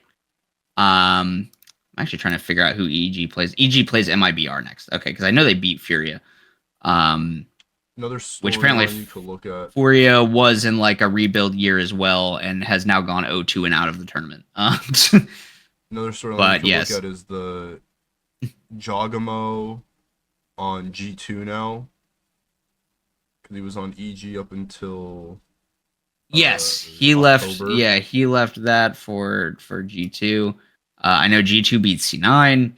That was like last Sunday or whatever. So, and then C9 I think is also out because they lost to MIBR in the lower bracket. So really just losing out on all ends. But they might be getting their old major winning CS:GO squad back together for CS2, which seems funny. We'll see how that Listen, goes. man, they need it. MIBR has been in like the craziest CS2 limbo of we have players that don't suck, but we can't get results. And then, yeah, it's like they're not the worst Brazilian team, but they're like starting to look like them. And they need to do something True. about that. Because, you know, Mhm. just 'cause. So, speaking of Brazil, right? So I'm watching. Boom, chop. They got this nice old stage. They got like, they're doing segments. They're introducing Tejo. They have this like fun like cooking segment. Mm-hmm. Didn't land for me. Didn't find it very funny. But whatever. I'm not gonna hold that against them. The casters, also kind of not my thing. That being said, so this is where I'm gonna start making direct comparisons to other stuff. We have talked about casting a little bit before. Obviously, I'm a fighting game boy, like first and foremost, so I feel like my casting comes from a very particular place. I'm not super into the suit and tie, hyper professional ESPN style. esports analyst cast stuff. I like a little bit of personality. I like a little bit of spit. As we talked about right now with like ALGS champs, ALGS in general. I don't watch the main broadcast. I watch B stream with Nicewig and Greek because they give me fighting game vibes. Yeah. Those guys are giving they're knowledgeable about the game. They all know the game at a high level. They know the teams, they know the storylines. They understand the game extremely well, I'm just watching as well as you're shooting. Official co-stream of IAM Katowice. And that's the thing is I want these people to have knowledge. I'm not saying like I don't want just like somebody fucking like I'm not asking for the Mizkif React for VCT, right? Like I don't give a fuck about that. VCT. Yeah, I was saying like I don't want the moist. All respect, I don't need Moist Ridicule's take on the game. It's cool that he's invested as an owner. I hope he watches games. I don't need to watch him watch the game because like I'm not gonna get anything from that. You don't need the. Yeah, that agent's a poopy doo doo. Exactly. For precisely. Yeah. Shit on a motorcycle. I still want them. Love that guy. God, you're so right, dude. It's like this thing insert. Whenever that alt happens, I shit my pants because of how disgusting it is. Yeah. What I do want, like I said, the Nicewig and Greek comparison. I've been watching Apex, I've got it on in the background right now. Like I'm looking over the screen occasionally. Those guys are very funny. They're presenting things in a very like personality-driven manner, but they understand the game. They are still giving you knowledge on fights.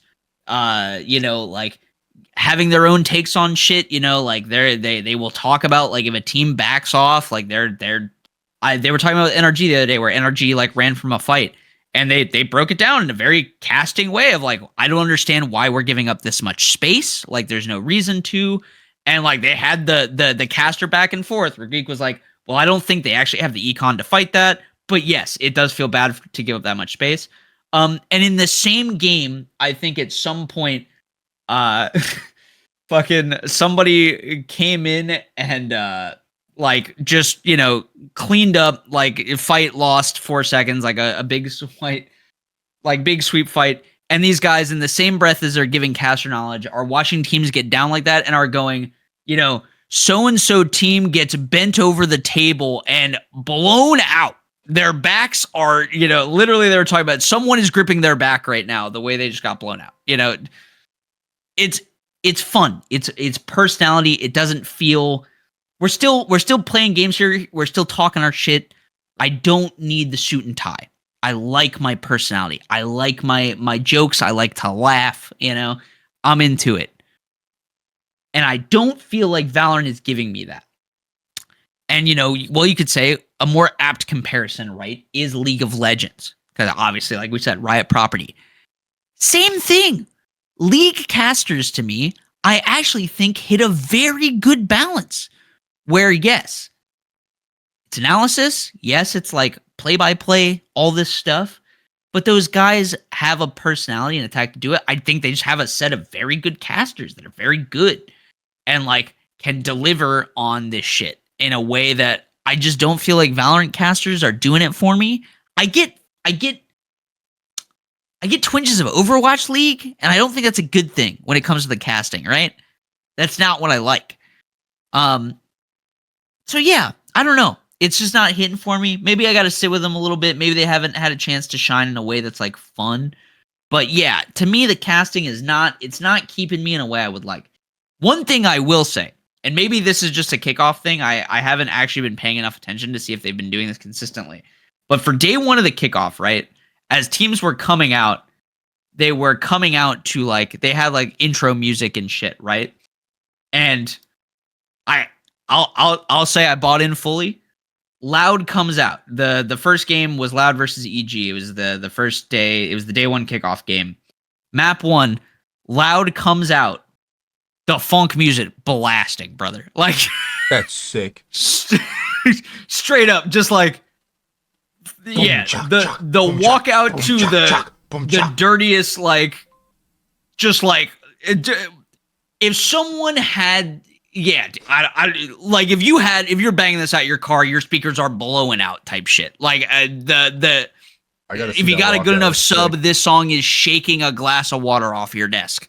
Like just banging it, like just boom, boom, boom, boom, boom, boom, boom. Like oh, and I was like, yeah, I'm into it. 100%. Why aren't league teams walking out to shit like that? Pick your. I get it. We can't license shit, but like, get something, brother, because it was badass. It was dope. I don't remember EG's song, but they had their own little song. It was probably fine. I think the Loud one stuck out to me because I was like, damn, it's loud and also the funk music. Like, you know, it just kind of like this is for VCT Americas, right? Yes, this is so yeah. Americas includes Loud and like Furia and like stuff like that. Yeah. It's, obviously America. And it's North America, South America, everything in between those. Yes. Which is mostly just US, Canada, and Brazil. But exactly. So that stuff, loved it. Big fan of the walkout music. I like the stage and the presentation. I think some of the players are fun. They've got some good personalities. You know, some of them, you know, they're a little kooky when they walk out. They got their little things. They'll throw up their signs or whatever. There was the famous, I believe it was at like one of the Masters events, a dude who was doing all the TikTok dances whenever he'd walk. Is or this the not same TikTok, Vinny the that K-pop. plays Counter-Strike? Or that played Counter-Strike? I mean, the answer is probably yes. I don't know. But like, usually if you have to ask there's another Brazilian player. I think he spells Vinny with eyes though. Okay, maybe it's not this that plays CS, but Loud has one that's Vinny V1N capital N Y. Brazilians love a capital N. We love a capital N. So yeah, it's stuff like that I'm into. Like I said, the storylines are now I'm into. It's the game. Like to wrap this all up in a single word. Right now, the game I'm still hating. I'm not gonna sugarcoat it. I'm still hating, and the casting is not helping with the hating. That was kind of my hope. Is like if there's enough personality there, like maybe I can like buy in. But I'm not fully bought in. You gotta find the right B stream. Yeah. Maybe you're right. Maybe I should look into some co-streaming stuff and see if that'll give it to me because the official cast just isn't hitting for me. Yeah, but I'm gonna give it some more time. I'm trying to invest in a team, see if that helps because obviously that helps. That helped me with Apex when I got into like Nocturnal. Back then they were XSET, now NRG. Because yeah, once I had a team to follow, obviously that always helps. So I've been investing in EG, and they're still in. So, you know, right now we're riding the EG wave. Maybe if somebody else comes up that gets my interest, we'll go there. But EG is still in for now, and so that's keeping me invested to watch their games. But yeah, man, when the game's on screen, holy shit, sometimes I'm just eye rolling. Like, I don't know. Like, just not doing it for you. It's just, I don't know. It just comes, like, I see shit happen sometimes, and I'm just like, this game sucks. Like, I don't like... There's a giant purple wall across my screen. I can't see half. Yeah, it's just like I said, I'll see some shit where it's like smoke goes up and then, you know, bomb robot comes out of smoke or like a bird comes out of smoke that then flashes or dog comes out of smoke with I was saying neon throws a concuss that for some reason bounces off two walls. Like I watched a guy get, I think this was an ult, and this is like a classic example of like ults just being dumb in this game. I watched somebody get trapped in a cocoon that was dragged. She hits you with like a cylinder, like a beam that's a cylinder, and if you get hit anywhere on that cylinder, you start getting dragged towards her, Yeah, and you're if like wrapped you up and don't, you're if your team dragged doesn't to her. shoot you out, you die. Yeah. Yeah. Deadlock. I like Deadlock. I like Deadlock a lot. She like doesn't do much else but that. Here's the deal. Like I said, it's the alts. Like I said, I haven't seen a single alt in this game that I'm just like that should be there. Like Chambers. Maybe. Like I said, the ones that make guns. I'm fine. Even then, Yeah, Chamber gives you a one-shot sniper for free. For free. No, I agree. I still think it's fucked up. But if I had, In before I'll Valorant take players that. like, well, actually, you have to get these amount of kills to get it. It's not really free.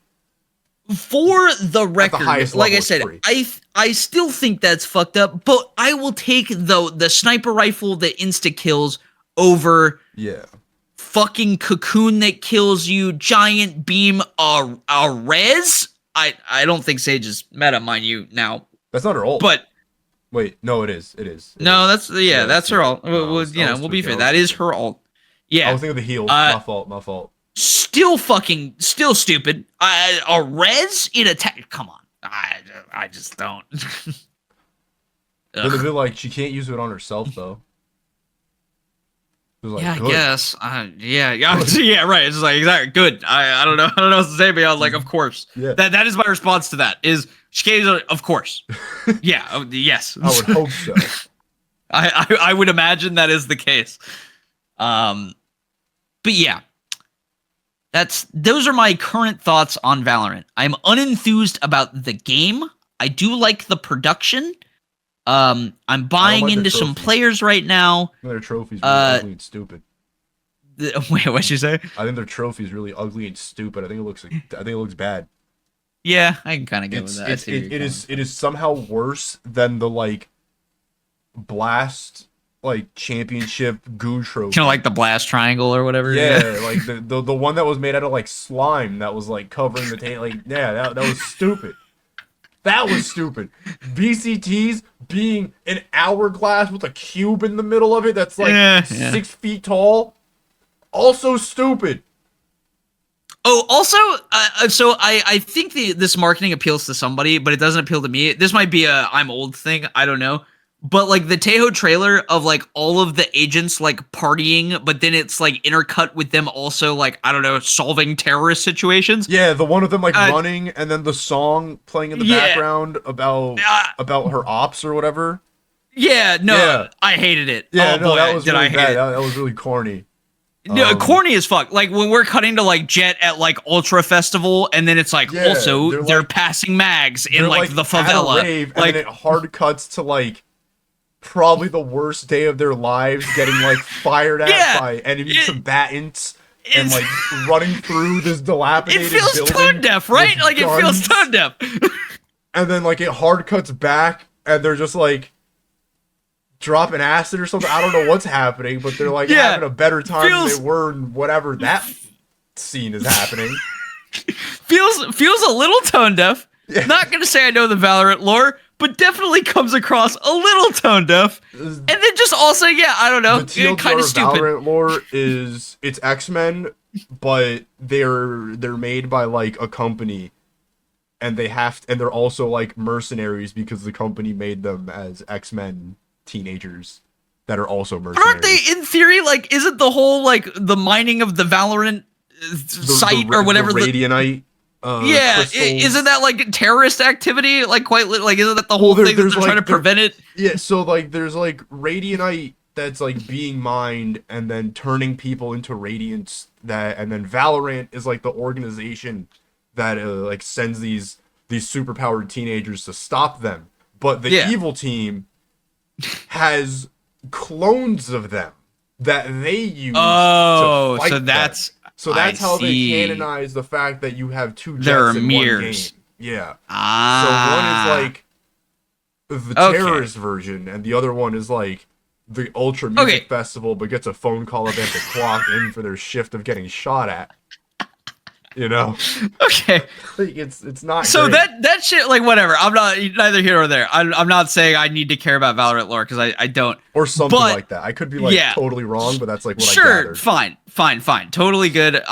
We're not experts. We're not claiming to be experts. doesn't change the fact, regardless, that like I said, I watched that was their opening movie because it's like the trailer for the season or whatever for this season. And I watched it and I went, yeah, that you're right. Corny was like the first word that came to my mind. I'm like, song corny, the Valorant teens hanging out at Ultra Music Festival, and then hard cutting to, like I said, what appears like a, sliding insert a magazine across the war-torn country here. They're backed up against concrete pillars getting shot at. Yeah. Oh god. And while we're talking about killing our or like opposing, our ops are whack and we're fresh and hot. A, tone deaf, too corny. I don't know. Like yeah, wasn't doing it for me. Just really wasn't doing it for me. Oh man, that's my closing remark on that. That's my closing remark. Intro. Yeah, I don't know. Watch an Ace Combat trailer and tell me that shit's not better. That trailer was bad. I showed my girlfriend. I'm like, hey, do you want to see probably like the most like crazy Gen Z like nonsense in a video game? Yeah, and it was that. No, yeah. I'm glad you've seen it, so you know what I'm talking about. Yeah. We could have this discussion because I was legitimate. I was like, thrown by it. Like I was literally just like, what's happening? Like, yeah, no, and it's not the only one. Like I remember when Eric Doa, aka Dante Red, aka Moving Like a Zombie, shout out Eric. He's also Puerto Rican, so gotta shout him out for the culture. But I remember when he was like doing their music for a while, for the Gecko trailer, and that was like fine. But then like Reyna shows up at the end, and I'm pretty disconnected from the lore up to like what I mentioned before, which is probably still wrong. And I'm like, isn't she like evil? Like, isn't like what's happening here? And he's like talking to her like it's just like aunt. Is he intentionally supposed to look kind of like Eminem-y? he's like Mexican Frank Ocean. Like, oh, is that? No, he's not. Oh, there's like an animation that he can do. I think when he's like pulling out a knife or something like that, where somebody like screenshot at the right time, and he's doing like the blonde face palm. I'll find the Gecko blonde and I'll send it to you because it's really. Yeah, you actually said that does sound very funny. Yeah, no, the community does funny stuff. Right? Should hire those guys. God. No, I'm just kidding. Yeah, I mean, not really, but they should hire you. That's enough about Valorant. Holy shit. Let's talk about the real meat and potatoes. Let's talk about the game that we actually like. Yeah, let's talk because there's some stuff I want to talk about here because I actually think the more substantive conversation I want to have with you is about the meta of this season. But before we get into that, we can talk briefly about. I do have some things I want to throw at you, get some responses. Because there was a lot to go over. I think some of it we can breeze past, and some of it we can get a little more into. One of the first things I want to talk about. So yes, obviously we're in the new era, LTA North versus South, and like. We've got LTA North versus South, two conferences, the North American scene and the South American scene.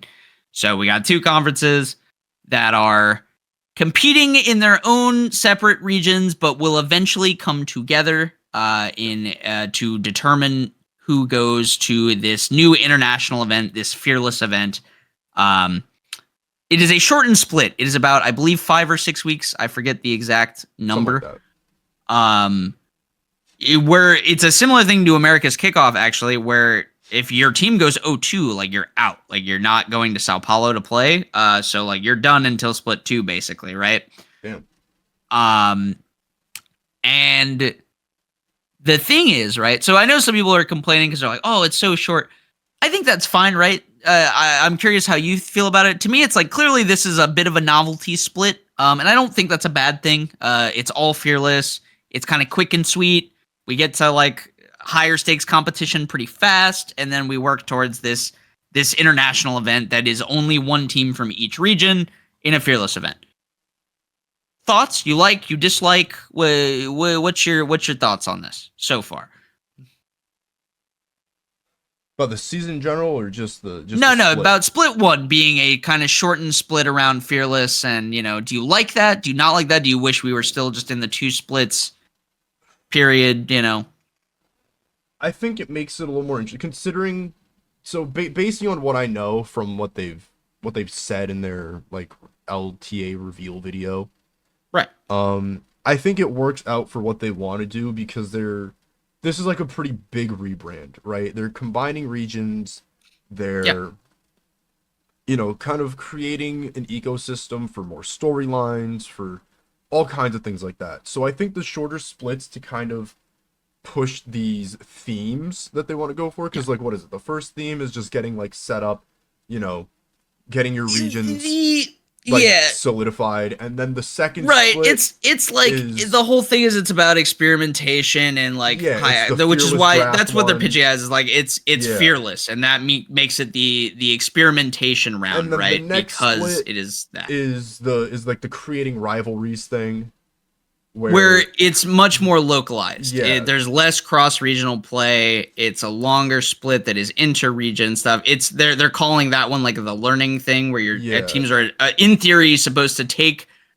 the what happened in this first split and improve upon it. It's like the get better one. Is split 2, and right? Then they want to. Split 3 is supposed to once again go back into high stakes because we're going into Worlds, right? It's the race to who gets to Worlds. They also want to start building those rivalries between the North and the South, and they want to start making those storylines in the next split and having a lot of that happen. They're going to start selling like the LTA North versus South merch and all things like that. So I think for what they're trying to do, shorter splits work out. 3 splits is fine. It's not the end, especially because, like I said, the first split is just, like I said, it's like 6 weeks. It's not even that long. You see it in like, I guess in like basketball now, right, where you have like the mid-season tournament, and so now your year is broken up between the first part of the season after the mid-season tournament and then playoffs, as opposed to the first half of the season and then the second half of playoffs, because now everybody's trying to get 8th seed. So,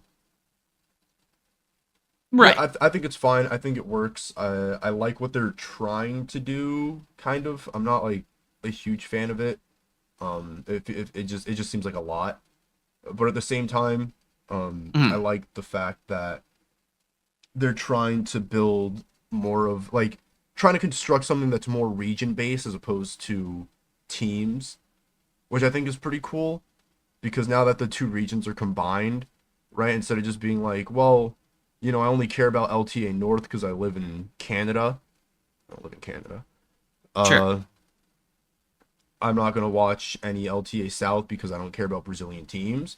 Where now it's like, well, we've got some games against some Brazilian players or Brazilian teams or whatever. So eventually, right? Like what's happening. Your North American teams are traveling in 2 weeks to Sao Paulo to play out the rest of the split. So like that's, I'm like into that. I'm into the let's make rivalry, because like by the time MSI and Worlds come around, right, we're gonna be having those 2 LTA regions kind of clashing in a more high stakes environment, right? Because the slot for Worlds is up for grabs, right? It's going to be 2 teams from one conference and 1 team from the other, so you're literally competing for that.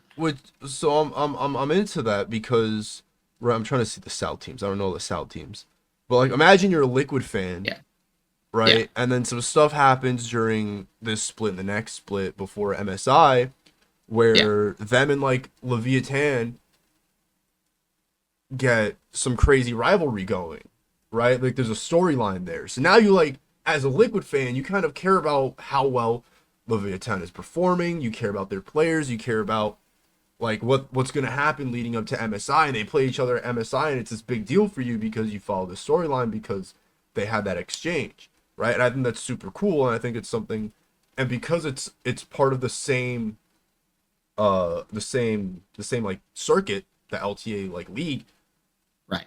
It's easier for you to follow that as opposed to being so disconnected from it, where you're just like, oh, Lamau SA team at major event, see you in lower bracket, right? Now it's like, now you kind of like want them to succeed because you want that grand finals to settle the beef and prove who's the better team. So Sure. that's where I'm at with it. Okay, so I'm glad you brought that up because that is interesting. I do think the real question here, especially early on, because right now, you know, we're experimenting. We haven't really gotten to cross regional play yet because we're still very early. We got to figure out who's going to Sao Paulo anyway. So you know, as we're sorting that out in North America, you know, like, you know, we got to get down to basically like 2 teams that are going to go over there. And they got to get down to their 2 teams and, you know, see who competes to go to this. I think First Stand is the name of the new international event. Mm-hmm. This has come up a few times because you're right. You would think now with a 2 conference system, the whole concept would be to promote cross conference.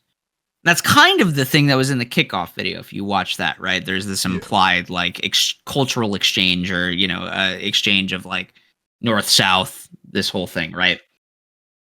I feel like, so I don't know if you know this or not, but I'm gonna hit you with something that I think is a little crazy. Go bless me with the knowledge. Is I actually, Don't bless me with the knowledge. Yeah. So I feel like there is and a lot of people, I'm not the only one that feels this way, feel like there's actually a lack of cross promotion for the Southern region. There isn't even, to give you an example, there isn't an official English broadcast by Riot Games for LTA South. The only English broadcasts that exists for LTA South games are done through co-streamers. I think that is a massive missed opportunity. Yeah. I think it makes no sense to me why obviously it was done because they needed to downsize the region. That aside, if you are also assume like, they like asked someone at the Riot Games office who's like, hey, who wants to be, I need 3 people to move to Brazil and be English analysts for LTA South. Who wants to do it? And like nobody volunteered. And they're like, well, tried. Here's the deal. I don't even need, so official to me doesn't even mean like, I don't need you to be in Brazil speaking English, right? Yeah. I'm not even saying that. But why do we not schedule a couple of Riot casters that aren't casting on that day to, you know, like, why are we not scheduling the ones that are not casting for this day to get to, it doesn't have to be as high budget as the LTA North one, but just get them on with a clean feed of the games and have them cast the LTA South games. They could be in their bedrooms for all I care. I just need to watch these games and that is what I'm saying. That is literally what I'm saying. And this is Captain Flowers, known, you know, well-known LTA North caster, Captain Flowers, one of our best casters. He has started to do that. Like he became like an official co-streamer for it. And when basically on days that he is not, you know, he doesn't have to show up to LTA to do LTA casting, he's casting all the South games, like I said, from his bedroom, fucking, you know, like co-streaming, watching it to try to build up that hype. Nice. Why the fuck is Riot not just investing in that? I literally don't understand why they are pushing all of this on co-streamers. You are missing out on so much of there is a difference. And you know, casting is kind of maybe the running theme today that we're coming up on again.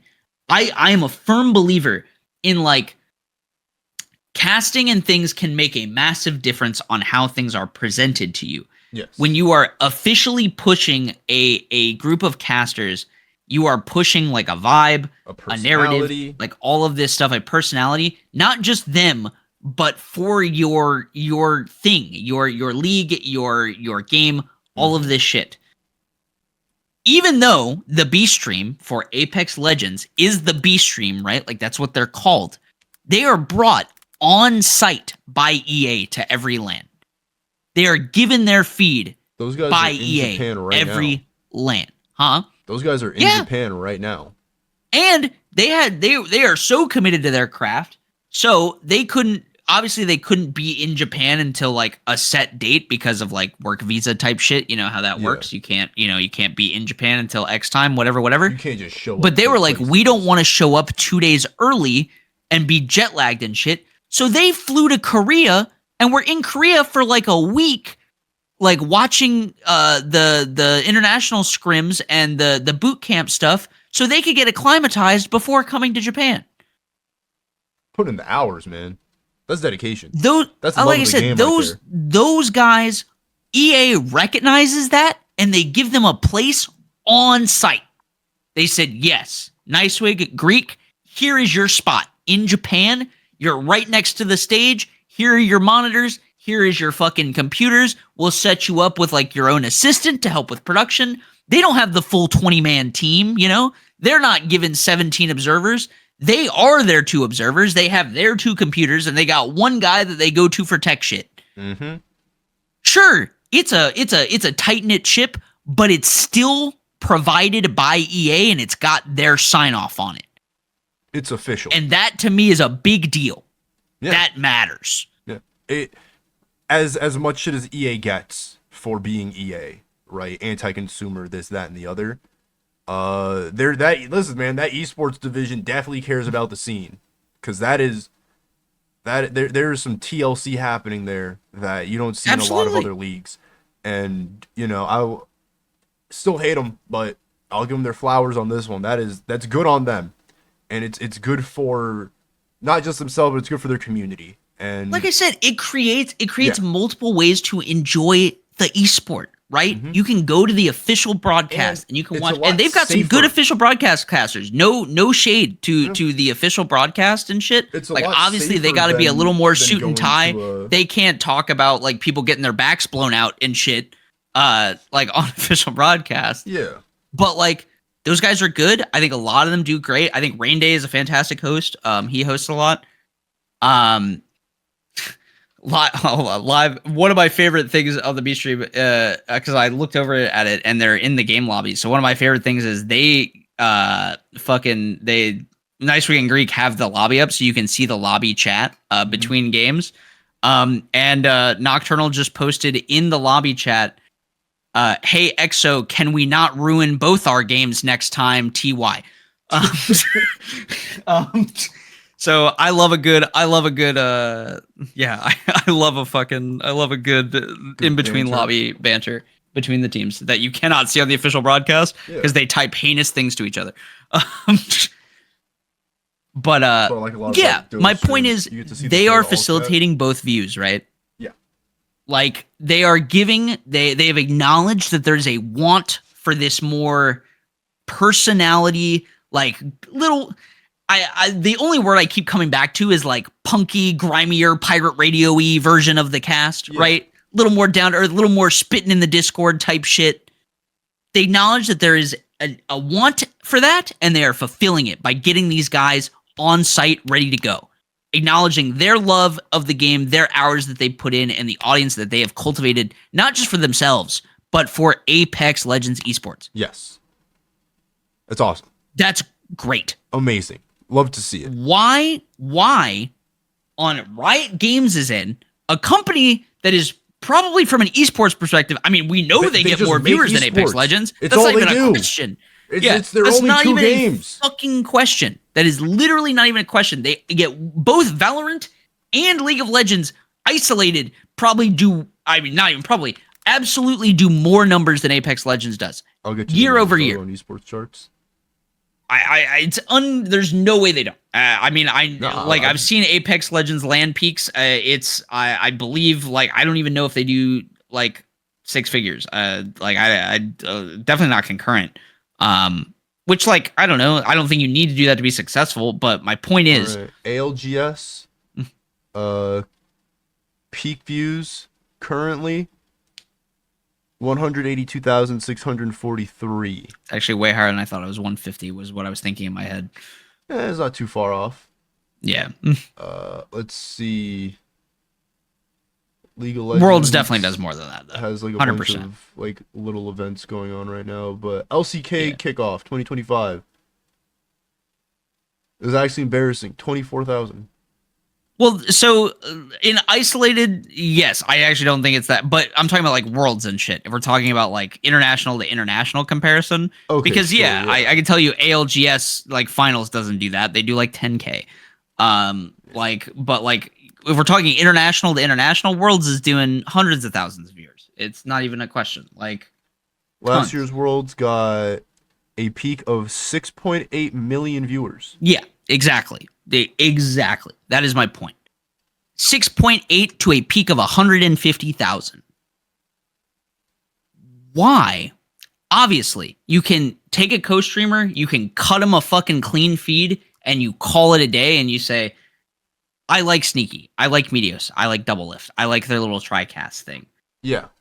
You give those guys a clean feed, but I'm going to tell you what, as someone who's watched it, I think it's a fun watch. If I go to their feed, not knowing anything about League of Legends, I am not getting informed at all on what's going on.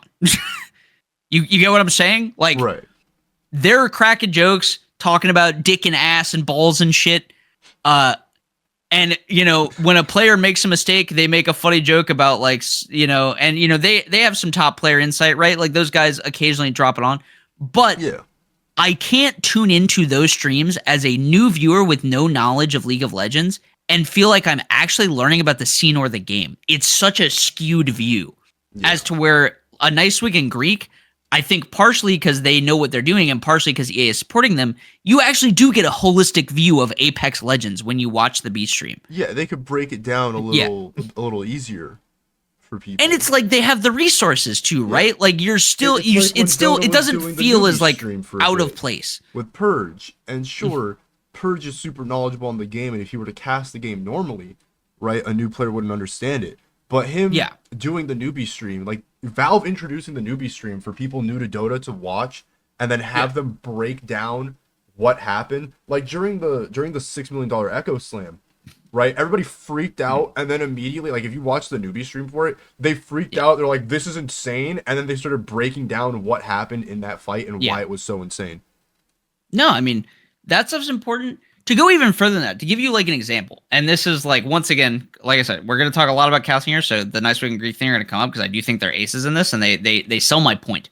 Those guys are invested in the scene as a scene, right? They're not just invested in their own personal thing.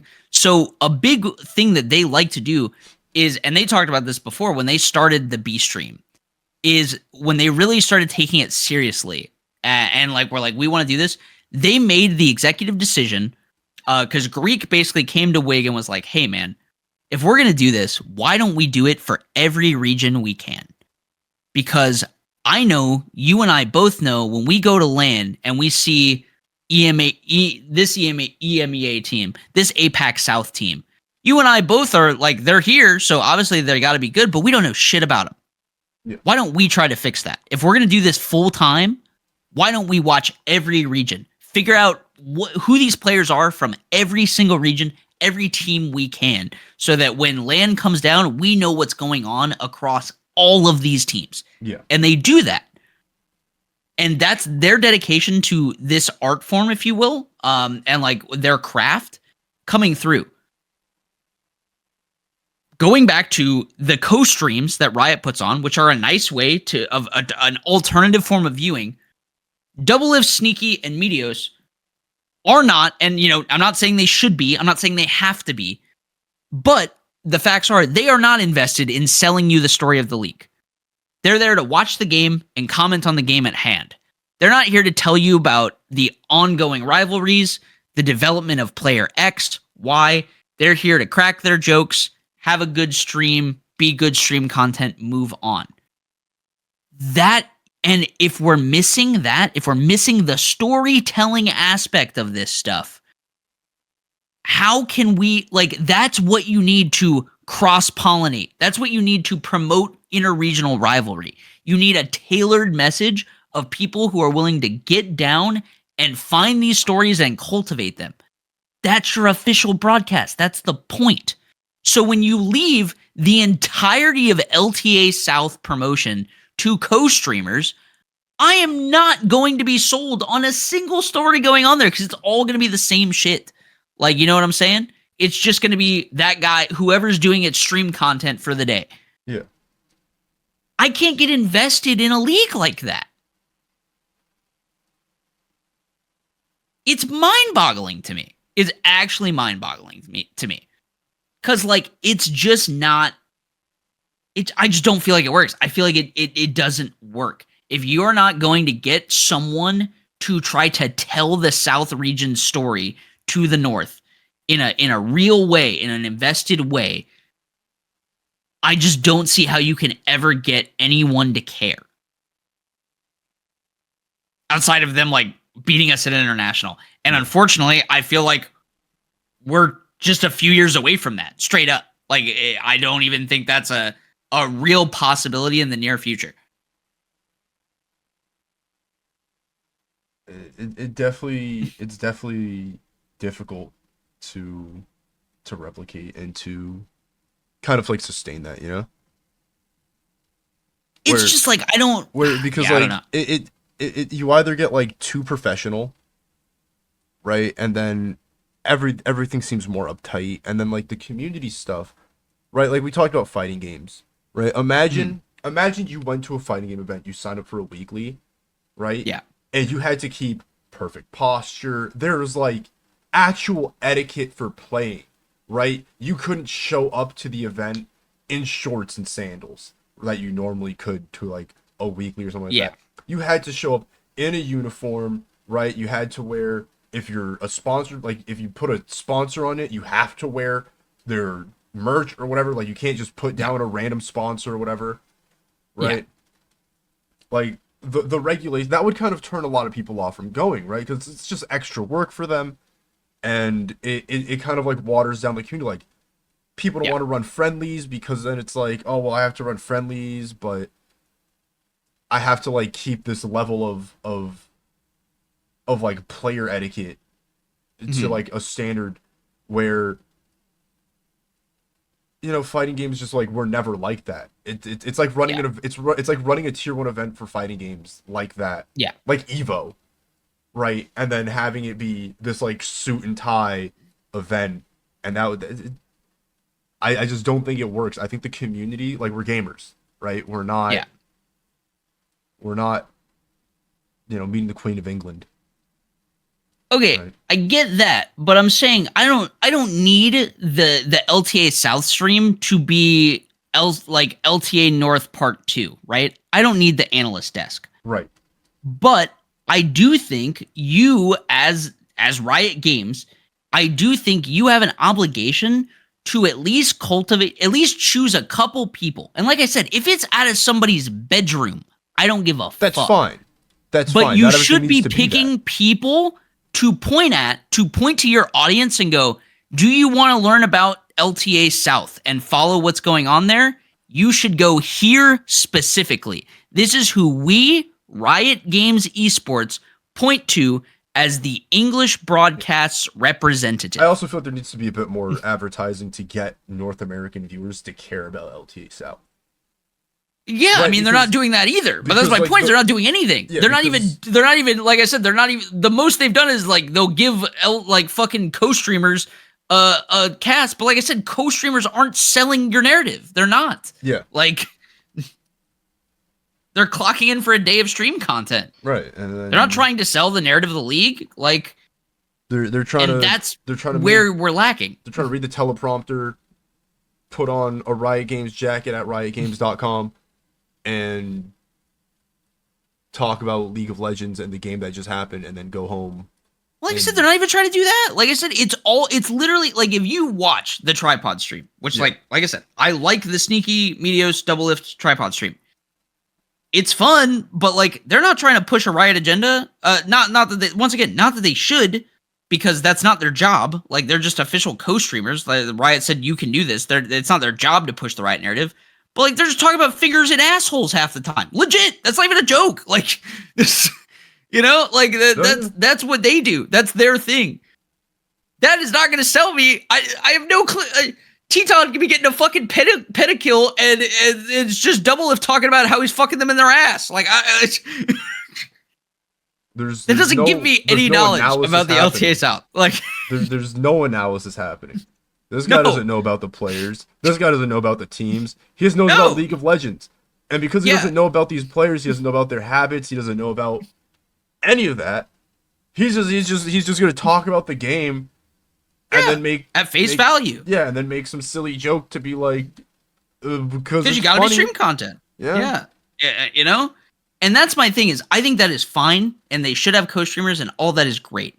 But I think you need somewhere that you should be able to point at for the guy who's looking to get invested in this new North versus South conference to say, this is the Riot appointed person or people, you know, co-stream of 2 guys that, like I said, they're running it out of their fucking apartment. I don't give a fuck. Riot doesn't give them any money, but they're like, hey, they give them money in like a salary sense, right? Like a paycheck.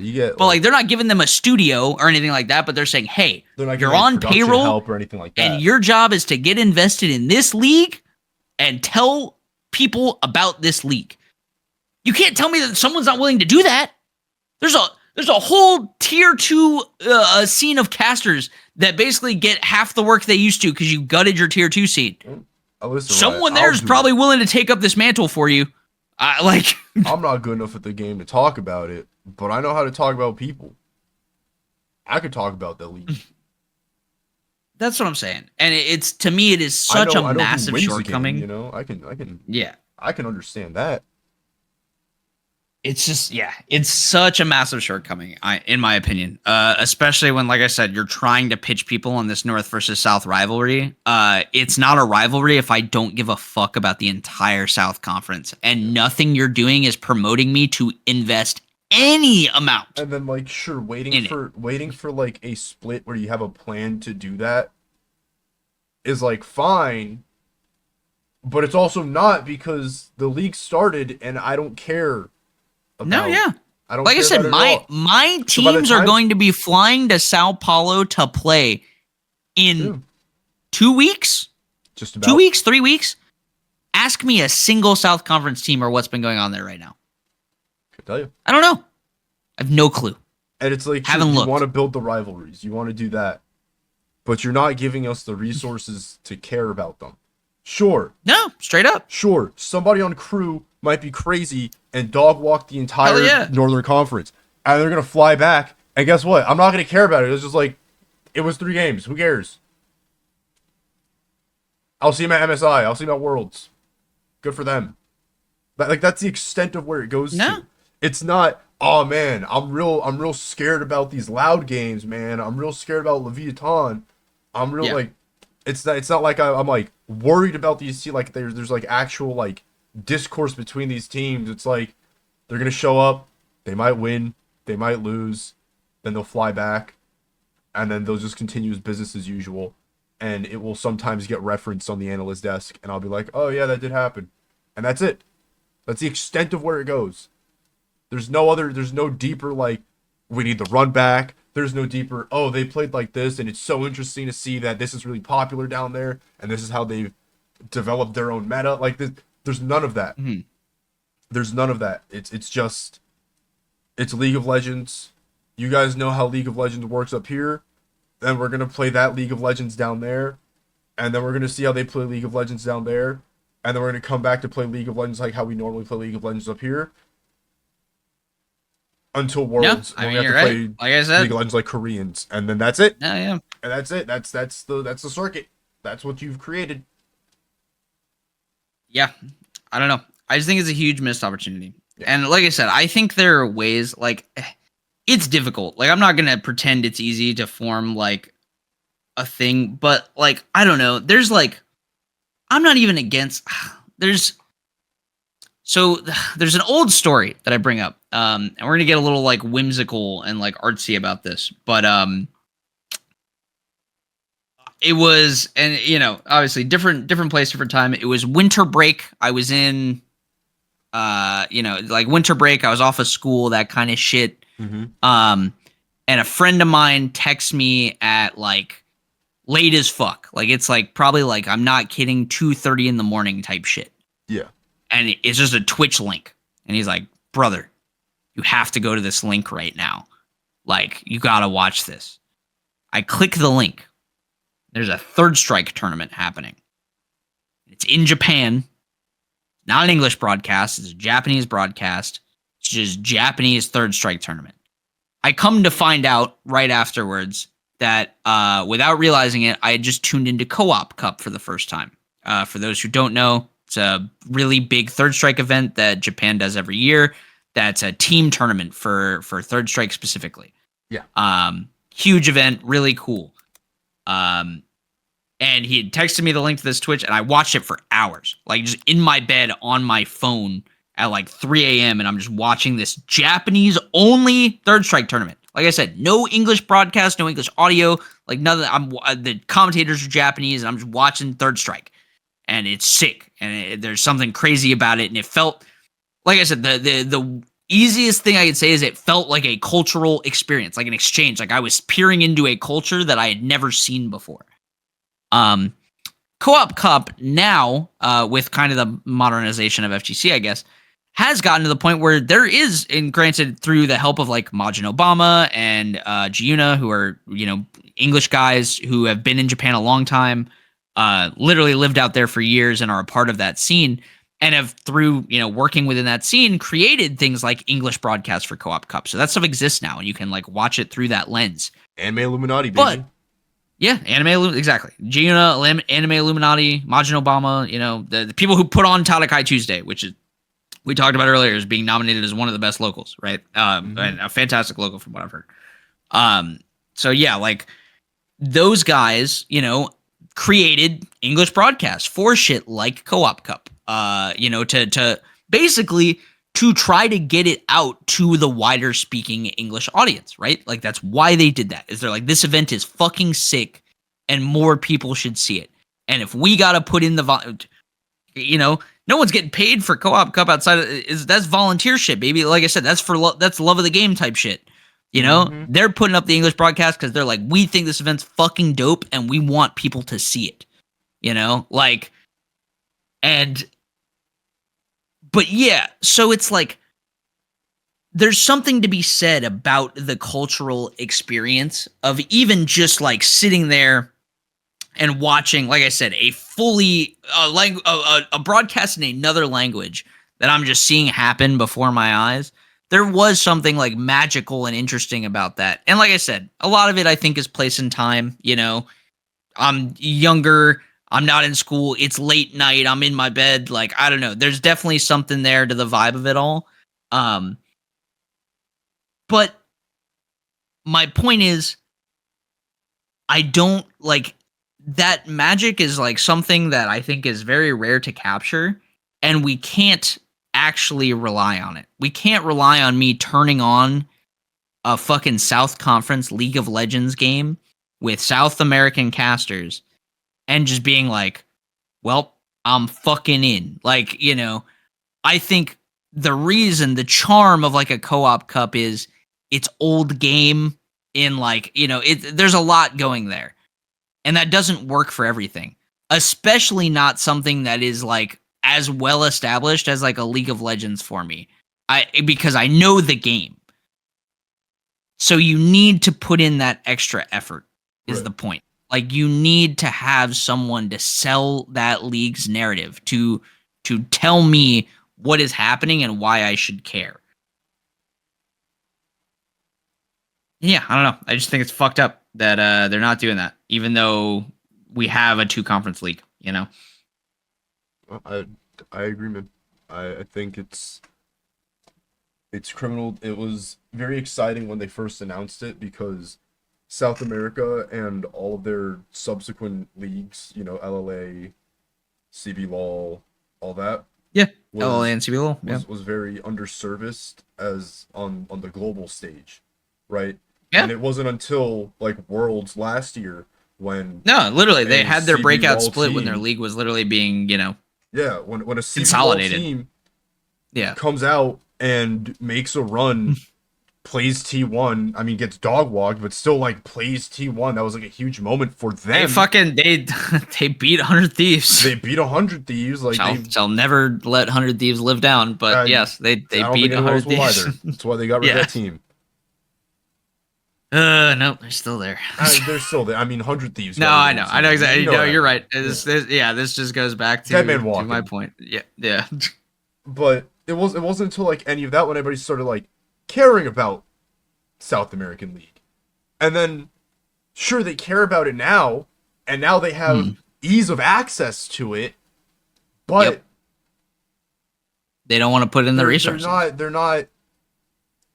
That's kind of where it ended. It's like, oh, okay, what's going on down there? Because this is nuts. Like, this has never happened before, right? And anyone who cares about competitive League of Legends is, like, really interested in what's happening now, right? The average Joe watching LCS, LTA, whatever now, right? Sure, they just care about their team. They want to see their team do well. They care about a few players. Yeah. They want to see how the pro meta shapes up.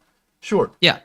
Right? But for the people like us that care about the esports and that cares about the community and everything else that's going on behind the scenes of it all. I care about a narrative. I do. Yeah. I give a shit about the rivalries between teams. I like seeing the shit talk. I like seeing what's brewing, who's up and coming. You know, what's the story behind this team's run? Should I care? Is there a streak to it? Is it dominance, you know? Yeah. So that's it, man. Like it's just disappointing that they haven't been giving any kind of resources to this after they've spent so long hyping it up and setting up for it, and then just to do nothing with it. No, I agree with you. I hope it changes as this split goes on, because as it stands, I think it is a massive missed opportunity that we just don't. We have no real window into that league outside of co-streamers. Period. That's it. Like, end of story. Like, right, and it's that or fucking learn Spanish, buddy. Learn Portuguese, buddy. The casters that they have down there, right, who are definitely knowledgeable of the game. They know what they're talking about. I'm sure they're great. Yeah. Most of which are probably ex-professional players, maybe. Yeah. I don't know. I don't know the scene as well because they haven't given me any information on it. Well, I was say, you don't know. But guess what? Like I said, you want to follow the South Conference? Learn Portuguese, buddy. I don't know. Just learn Portuguese, man. Yep. Get over it. Gotta do what you gotta do. This is bullshit. I think it's dumb. It's an insult almost, but I'm not gonna be dramatic about it.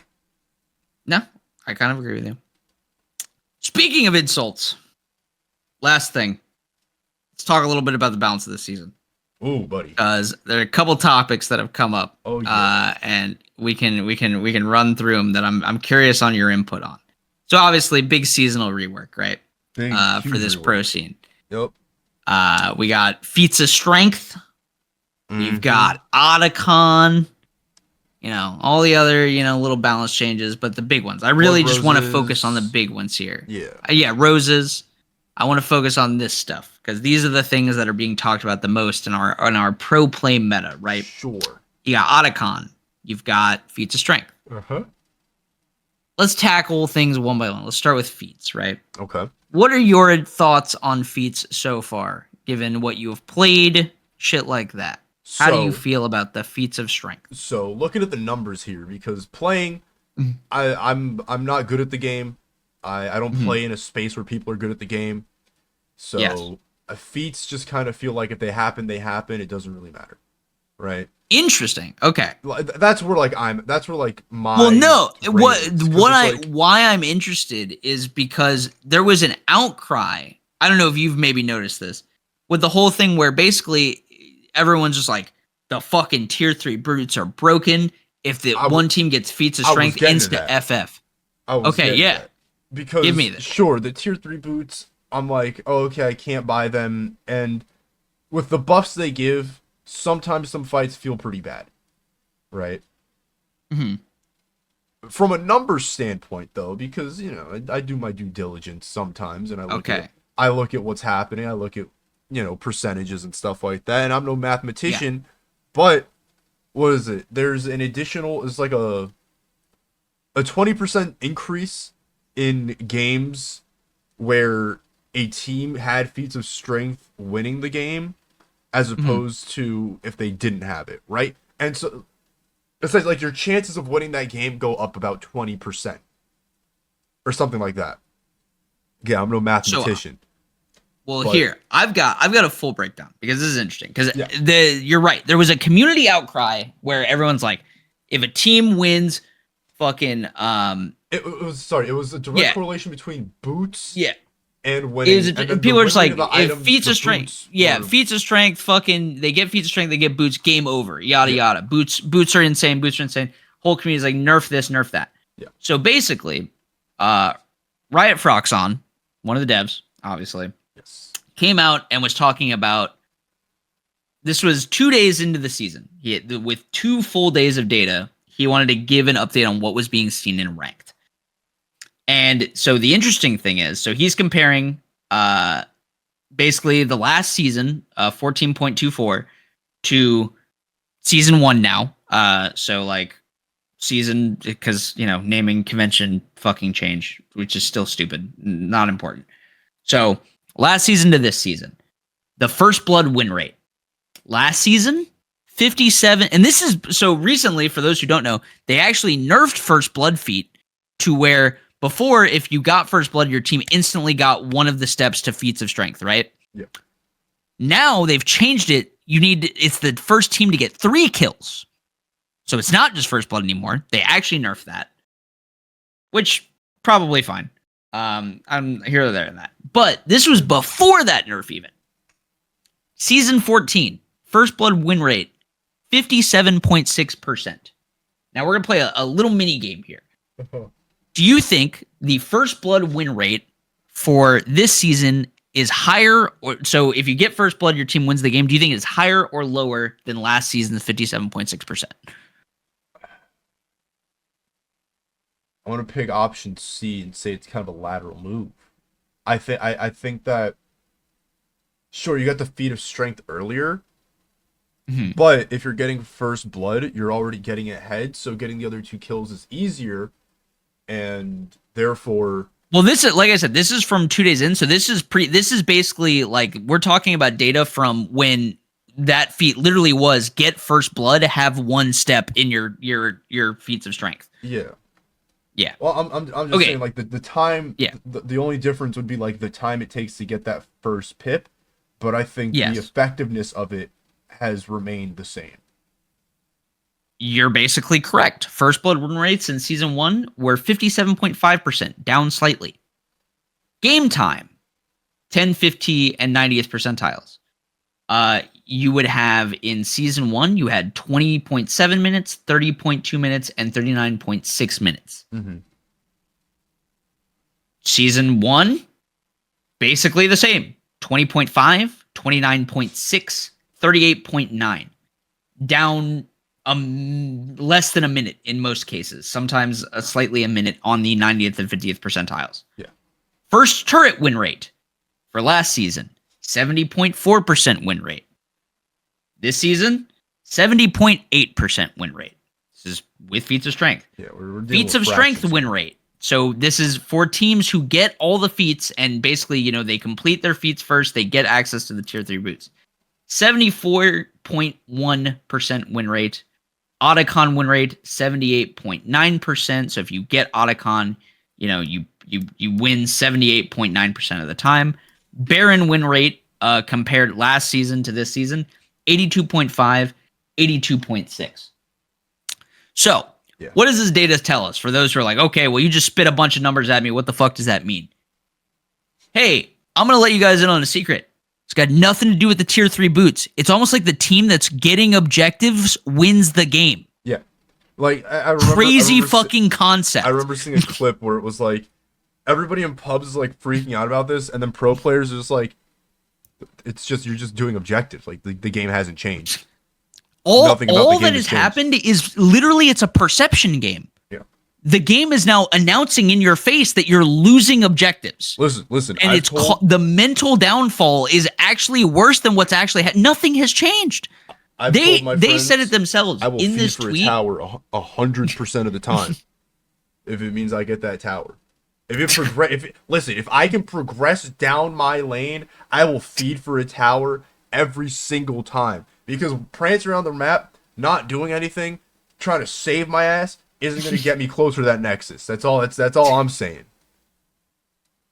Exactly. But my point is, yeah, everyone's just like, oh, feats are broken. No, playing for objectives and winning the game off of getting objectives is broken. It always has been.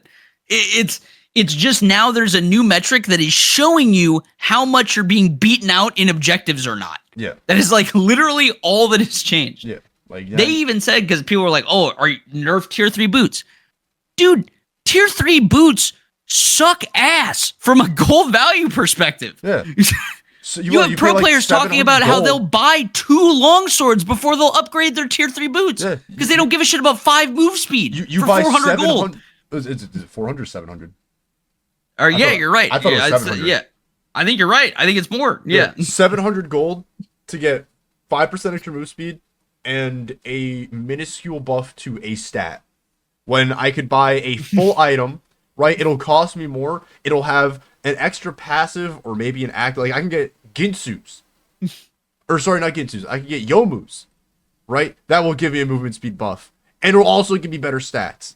And it's infinitely more valuable to me to have than tier 3 boots. Exactly. Tier 3 boots you pick up because you have the gold or whatever. But to say that they are broken and like, oh, the feats are awarding you this program. No, dude, they're barely worth the money you pay for them. They're straight like up. elixirs, man. Half of the people complaining about this don't even know elixirs exist. But it's like, no, I mean, you're right. Because that's basically what he said. He's like, dude, if we reduced like boot stats any more than they are, like, we just get rid of get rid of the no, that was literally what he said. He's like, they are at the borderline of not worth 750. Yeah. Is like what he said. He's like, straight up, nerfing them anymore would make them legitimately a bad purchase. Like, no reason. There's barely reason to get them now. That's what he's saying. They're literally, as they exist, on the borderline of unpurchasable. That's how I feel about grubs. That's another story. That's completely untrue. But that's a whole other thing. Listen, man. Again, I will feed for a tower before I even consider grubs. That's just me. Grubs just makes the tower, like, it turns feeding for the tower into just killing the tower outright. Yeah, but like if you're playing the game correctly, your team should be with you getting that tower anyways, so it doesn't matter. That's like a chicken or the egg thing. No, you're wrong. Like you're just wrong. Because like if they just pick it up, then your team just bulldozes the tower instantaneously. This is why I'm hard. So listen, man, I'm sick of getting ganked while my jungler is on grubs. That's all I'm saying. They're like, I got the grubs though, and I'm like, yeah, and we lost tier 1 tower. I don't like. What do you want from me? Well, listen, yes, you still have to do shit with your grubs, but like to say that grubs is a not worthwhile objective is grubs just it's objectively crazy. Team won't push. That is simple as. If your team is pushing, fine, grubs are great. If your team isn't pushing, you just have grubs, like you just have an extra objective. And you're but losing. Literally, if it's an even game state and someone gets 6 grubs, good luck defending your side of the map. Oh yeah, of course. Straight in up. A vacuum, sure, great, yeah, in a perfect condition. But you know, if we're going in even game state and your jungler is not paying attention to grubs and the other jungler gets 6 free grubs, suddenly your tower is imploding on top of you. Like where I'm from, people are KDA players. All right, listen, we played with Ben. No, I mean, you're right. And like Ben is my jungler 90% of the time. I understand your jungle perspective on why grubs might be bad, but I'm going to let you in on a secret. I don't think it's the grubs' fault. That's all I'm saying. Listen, I'm just trying to convince my jungler to do something else other than that because they're not going to use it. Sure. That I understand.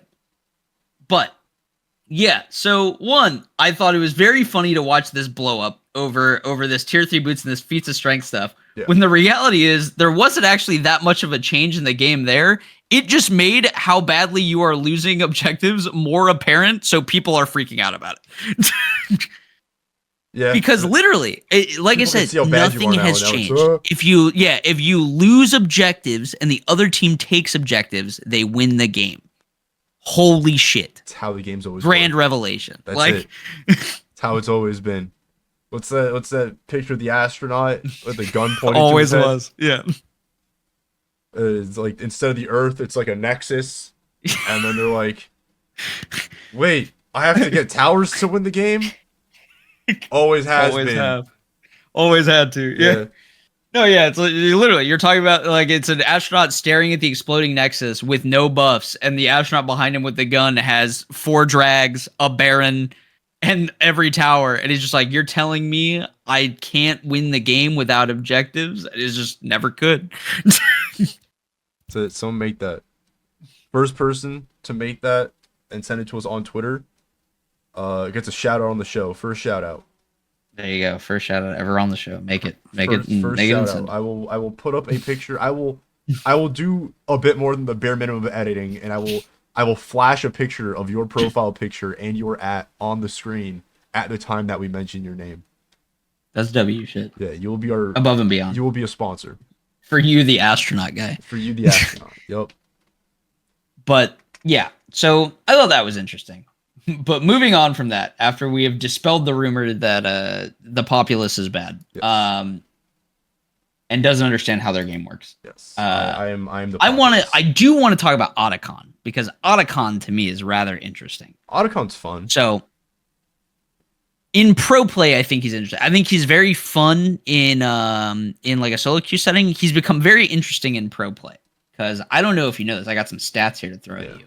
So for a while, so do you know that? Because obviously you've got Voracious Otacon, and then you've got Ravenous Otacon, right? Mm-hmm. So Ravenous is the one that happens if it's a high kill, high damage game, high action game is what they say, because it's kills and damage. Yeah. He gives you a big old field of flowers and a buff and shit, right? Voracious is the one that happens if there is not a lot of action, because he's hungry, and that's what voracious means. Fun fact. So Voracious Otacon is the one that if you kill it, gives you like a special GA, or for our Dota fans out there, Aegis, essentially, right? Like you get Aegis, the Immortal. Yeah, for your team. For your entire team, one death, one death, and I think it lasts 4 minutes. Yeah. Or it's like the mid objective in Deadlock for all you Zoomers. Exactly.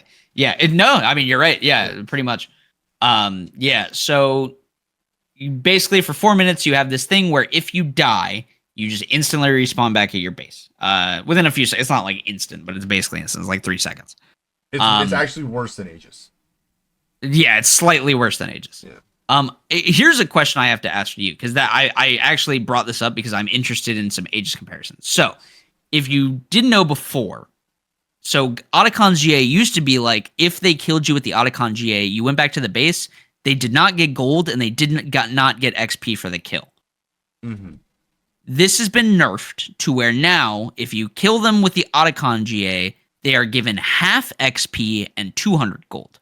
So half the XP and half the gold of a normal kill. This was done because in pro play, it was seeming like the GA just led to more brain dead pushes, because there was literally nothing on the line. So you would just 5-stack a lane and get as many objectives as you could, because who cares if you die? They're awarded literally nothing for killing you, right? Yeah. So at least now in the current state, even if you kill them with the GA, you're getting something back. It's not like they just get a fucking free base and can slam their face into objectives for it, right? Fair buff or fair nerf, right? I think it's fair. So. What do you think? Yeah, you think that's fair? That makes sense. And the reason I ask is, if you kill someone with Immortal, do you also get no money and no like experience, or no? I'm also a pretty bad Dota player, so I actually don't know. Okay. I was curious if you knew. I did look this up to find out for you, though. So I do it now, yeah, because I am curious. While I'm talking about this, you can look that up, because I am curious. Full health and full mana does not reset cooldowns. This provides daylight, location, death. Motion reclaims the ages. Can regenerate 100%. Damage greater than 0. Does not dispel damage. When picked up, it countdown again. Heroes Trivia Gallery. Because the reason I bring it up while you're like looking at it is, I was curious. And Immortal also, it's not team wide, right? It applies to one person, the person holding it. It's only the person, yeah. So you have to pick it up from Roshan. So I knew that was kind of like a nerf, if you will, because obviously Otacon GA is team wide. But I was like, Immortal obviously is very good in Dota, but it's not like broken. So why is like Otacon GA broken? And I'm like, is it because of the team wide thing? You do not get anything for killing them when they have Aegis of the Immortal. Okay, so yes. But here's the thing. So the way Aegis of the Immortal works is that you first have to kill Roshan. Yes. right? He then Obviously. drops Same an thing. item, There's a boss. and Yeah. it now is an item that takes up an item slot. So if you're full Sure, built, fair point. it's a late game, you are full built, you need to now move something into your backpack, and then You need pick to this give up. up stats for an immortal. Right. Or an Aegis. Yeah. Right. So you have it for, I think it's 5 minutes. Yeah. And I think then- Otacon's is slightly less. Yeah. I think it's Until 4. it is reclaimed. Now the Aegis, once it is reclaimed, you just get a massive heal of health and mana. And I think you're dispelled of effects as well. And that's it. Oh, right. I forgot it has dual purpose. Yeah. Yeah. So if you wait it out, you get like a small benefit from it, and then that's it. If you die with it, you're not returned to base. You resurrect where you are in 3 seconds. So Interesting. if you go down with Aegis, right, because you were being an idiot and you ran into the enemy jungle under vision with like no vision, I forgot that you and you just on the thing. yeah, you walk in there, you get your shit rocked, right? You respawn where you died. So even if you have it, right, they just beat you up again and they get the kill. Doesn't matter. Right? You respawn where you died. And I think that's like the big kicker, right? Because it's like, okay, Otacon gives you a reset. Otacon, like, for fighting game people, resets neutral. You are now back at base, you are within safety, you can figure out a new plan and do something else. Right? You have all these options available to you. So having it give you nothing is insane. Yeah. Because now you just got a free reset. You just died, gave them nothing, and now you're back alive after taking an objective. No, I mean, yeah. Do whatever you want. Giving half credit is even crazy. Like I said, it's still good. That's the thing is, the half credit I think is still crazy, but you're right. In the sense before where you could literally brain dead 5-stack an objective and just throw your bodies at it to crack a tower or an inhib because who gives a fuck if they kill us? Because we will literally respawn. 200 gold is barely a longsword. So you can still do that. You can't get anything. You get health potions. You get a multi-bot. At least team. I mean, you're right, but at least team wide, it's like 1,000 gold, and then like it's also some XP. I mean, it still has to be good, right? It still has to be good. It's a 4-minute buff, and it's like a mid thing. I don't think it should be bad, but yes, I do think doing this is the thing. Where this becomes specifically problematic in pro play, in my opinion, is so I'm gonna hit you with a stat.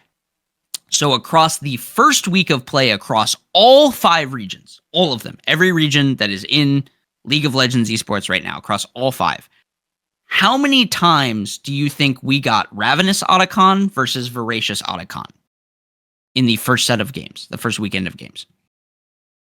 Voracious being the GA one that comes from low action games, and Ravenous being the flower bed one that comes from high action games. Like what percent? I think give me a number breakdown. And I'll say 60 games. There was 60 games. I can tell you there were 60 games. Okay. So give me a number split on the two.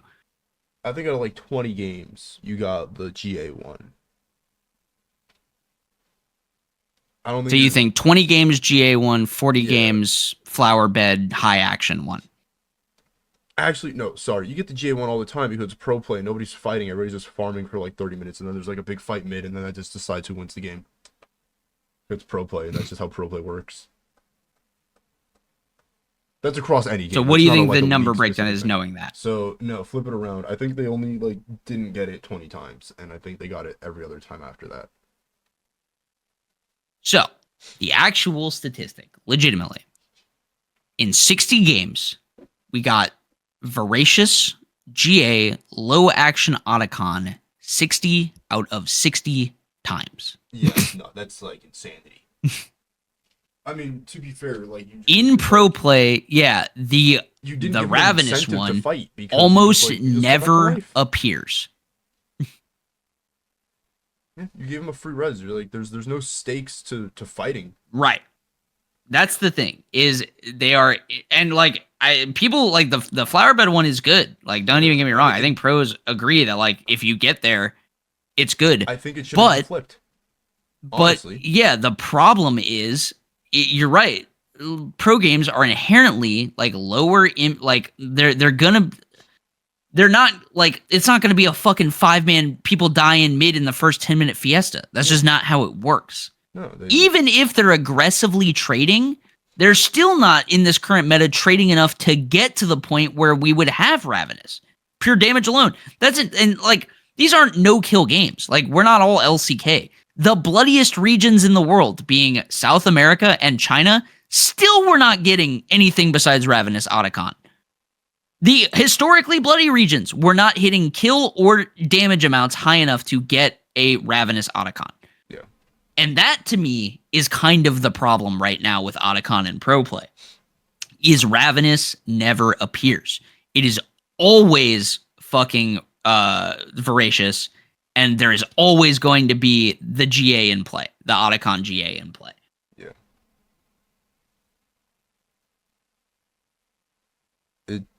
I feel like, and this is gonna be extreme, but I think the solution to it is get rid of Dragon and replace it with Otacon. They would never. Having a third like objective like that in the middle of the river kind of is just cluttered.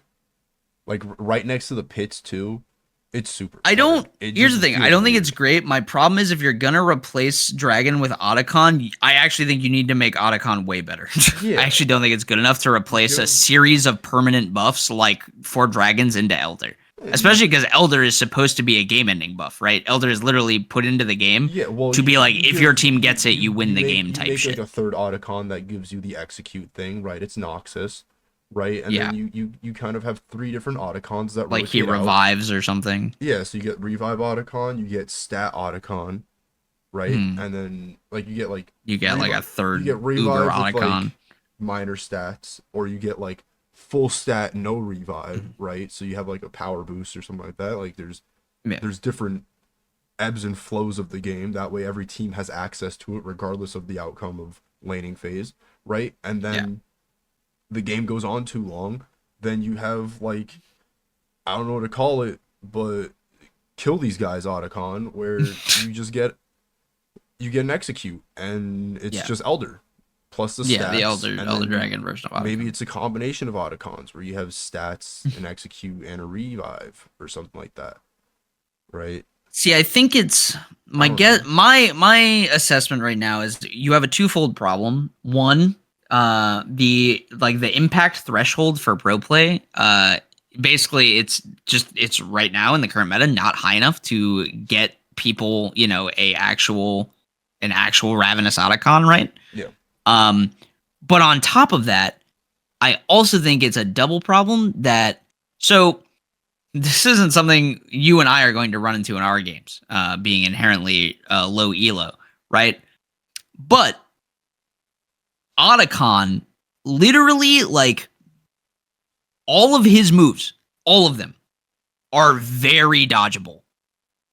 You can literally kill that boss taking 0 damage. If you know what you're doing, he is a 0 threat objective. Yeah. Pretty much. This has a bunch of health. So in pro play, they actually don't even have to care that much about attacking it. They just have to know where the other team is. Because the boss itself, like a Baron, there's inherent risk. Because he is a high damage boss. He will hurt you. Mm-hmm. So if you're not careful about how you take a fight at Baron, like you're losing health from Baron, the other team flanks you, you die. If another team flanks you while you're fighting Otacon, you're probably high health anyway. You're just waiting for a turn. Because you don't have to give a shit about Otacon's damage. Yes, he's high damage, but it's all mitigatable. You can dodge all of it. Literally every single thing he does. So I almost feel like they need to, I don't know, maybe make his abilities better. Like, just in terms of, like, the way he attacks the player. Yeah, maybe there's a debuff that needs to be applied or something like that. I don't know, like Otacon's Rage, right? And then the longer you fight, the more damage you start. Like, it's a ramping damage, right? So you have to like kind of coordinate and fight Otacon efficiently or something like that. Because if not, then you're gonna walk back up to it and just get obliterated. Not that it's a permanent buff, but like you leave because there's a exactly. Just like it has to fall off after like a certain amount of time or something for it to tick down, right? And then that gives the enemy team an opportunity to come in there and clean it up or whatever else they have to do. So right. No, I think so. I agree. It's just interesting. Because, yeah, I was shocked when I saw that stat that Ravenous did not trigger a single time in any region for the first week. That's Like, that's actual insanity. Like that feels like it defeats the purpose of adding a new objective. no, yeah. I mean, for pro play, absolutely. It's literally a non-factor. Literally a non-factor. And I don't think, like I said, I don't, because I almost feel like, I don't know if, because it's weird, right? Like, when you enter the twofold problem again, where you're having to balance for different levels of play, right? Like, let's say they just buff the shit out of Ravenous, right? And they make Ravenous an insane buff. So pros are more likely to fight and trade aggressively in order to try to get Ravenous on the field. I don't think that's like a good answer, right? Like, I don't think people should be fighting for the sake of fighting. Like, that sounds stupid, you know? So, yeah, I don't know. I don't know what you do. And I don't know, like, I'm curious if you manipulate the threshold to make Ravenous, Ravenous happen. Like, maybe, it's a lower threshold to get Ravenous out of con, so you don't get Voracious as often. Does that fuck up the balance in, like, normal ranked to where now normal ranked never sees Voracious anymore because normal ranked people fight too much? So, like, are you just deleting Voracious from, like, your average player's ranked experience? I don't know. I think it's hard. I think it's a tough balancing act. Like, because I don't know about you. I don't really see Voracious in my games, to be honest with you. I feel like I rarely see the GA one. I see Ravenous quite a bit. I get flowers everywhere. I don't think I've ever gotten the GA one. Like, it's rare. Time. And it's because, we so play an animal league with a bunch of fucking animals. Yeah. Yeah. People just want to walk forward, press buttons, and die. No, it's true. It's just interesting because that's definitely been an interesting thing. I don't think the pro. I actually like the pro. I think the bot lane meta sucks ass, but in most of the other places it's pretty fun. To be honest, so I've been digging that. Everyone else I've talked to, like League adjacent, was like, this is probably the worst season they've ever released. And I'm like, I think that is like an overblown perspective. I think it's a lot of I don't know. Like I disagree with that. I think the bot lane meta is dog shit. I do think like the changes outside of the game suck. Like if we're talking about like the Blue Essence changes and the free to play shit. They're just like, these buffs are insane. Yeah, that shit's crazy. Like, cause like that to me is like the numbers literally just don't support that. Like you can look at the data and it's just you win by literally objectives. You don't win because of the numbers. That shit is literally hilarious because like you said, it has literally got nothing to do with the feats themselves. They just made you aware that you're actively losing objectives and it's costing you games. Like, dude, I'm dog shit at the game and I figured out it was just a lateral move. Like, come on. Yeah. No, yeah, like, literally, because you're right. You just have to know the stats have not changed, like quite literally at all. Like the team that gets those objectives wins the game. How do you feel about the respawning Nexus turrets? I like them. I think that's a good thing. I think. Do you know I don't know the exact time on them, like the timer on them. I think it's like a 3-minute timer or whatever. When they I think it is as well. That sounds correct. And in that sense, I like it because it still makes backdoors like maybe a threat. If like, but like they don't happen as often. I'm curious. I would like to know. Split pushed, and I feel like that is like fine because it's like, oh, they took a inhib. Now I have to wait for my inhib to respawn. But even if my inhib respawns, all I have to do is take an inhib again, which isn't a threat to them because it's just a static objective. It doesn't. They're attack still or like anything. ahead. Yeah. It doesn't and then attack them. and then if they take tier 4s in that, all they have to do is just push back through an inhib and kill my Nexus. Right now it's like, oh, okay, my towers can come back though. So as long as we like keep this at bay, wait for the towers to come back, then we could start getting a bit more. You can at least get a fight at your Nexus that isn't like an auto lose. Yeah. So, no, I don't think it's a bad thing. I'm fine with it. I am the only thing I'm curious. I'm actually curious what prompted the change. Like that's actually the thing I'm most curious about. If they've spoken about why they decided now was the time to do this. They like mentioned it kind of in their like dev diary for the new season. They're just like, we're doing this to make. They didn't say like make games last longer, but they're like to enable comebacks, comeback potential. Yeah, that was like their whole thing they gave. I could see that. But I'm sure there's like Yeah. a mathematical reason Mhm. for it that, statistically games are ending or being surrendered because of this, and people are raging off the game because they don't want to play it Mhm. because it was close, but it feels bad to lose when your nexus is just open and there's nothing you can do about it. Sure. No, So, yeah, that's fair. Yeah, that I think is fine. This is obviously more of a pro play problem thing than anything else. I don't know if you've seen this, but lane swaps are worse than they've ever been. They once again tried to fix that and have not. I And don't according think to it's, pros, it is actually even easier to pull off successful lane swaps than it used to be, I don't which think is it's going anywhere. definitely not great. I think Um, I think lane swaps are unfortunately here to stay. They would need to do something fundamental to the game to change like lane swaps from happening. Here's what I will say is I do think even I don't know, they got to figure something out. 'Cause Watching it's like, if there's a literally shitty top I meta, saw then you just swap up multiple your bot games. laner. Multiple games in the first week where top laners basically like, whatever, they'd get into what they perceived to be a bad matchup. Mm-hmm. They would, but preempting, like literally preempting level 1, they would start in swapped lanes. Like Yeah. literally the top laner would run bot and the other top laner would run bot knowing that top laner would probably run bot. So at the start of the game, you had bot lane in top lane and top lane in bot lane because they were matching each other's swaps. Yeah, I like as viable of a strategy as it is. I think from a spectator standpoint, lane swaps are very boring to watch. They don't make for fun League of Legends. They don't really show anything. Well, the problem very is they just creative off. eliminate counter matchups in the top lane. They Yeah. make playing counter tops fucking useless.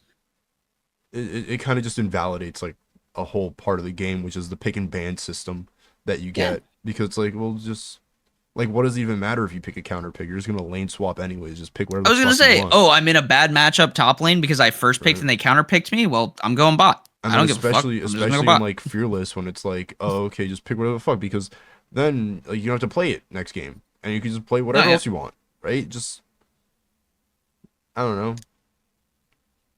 Yeah, I don't know.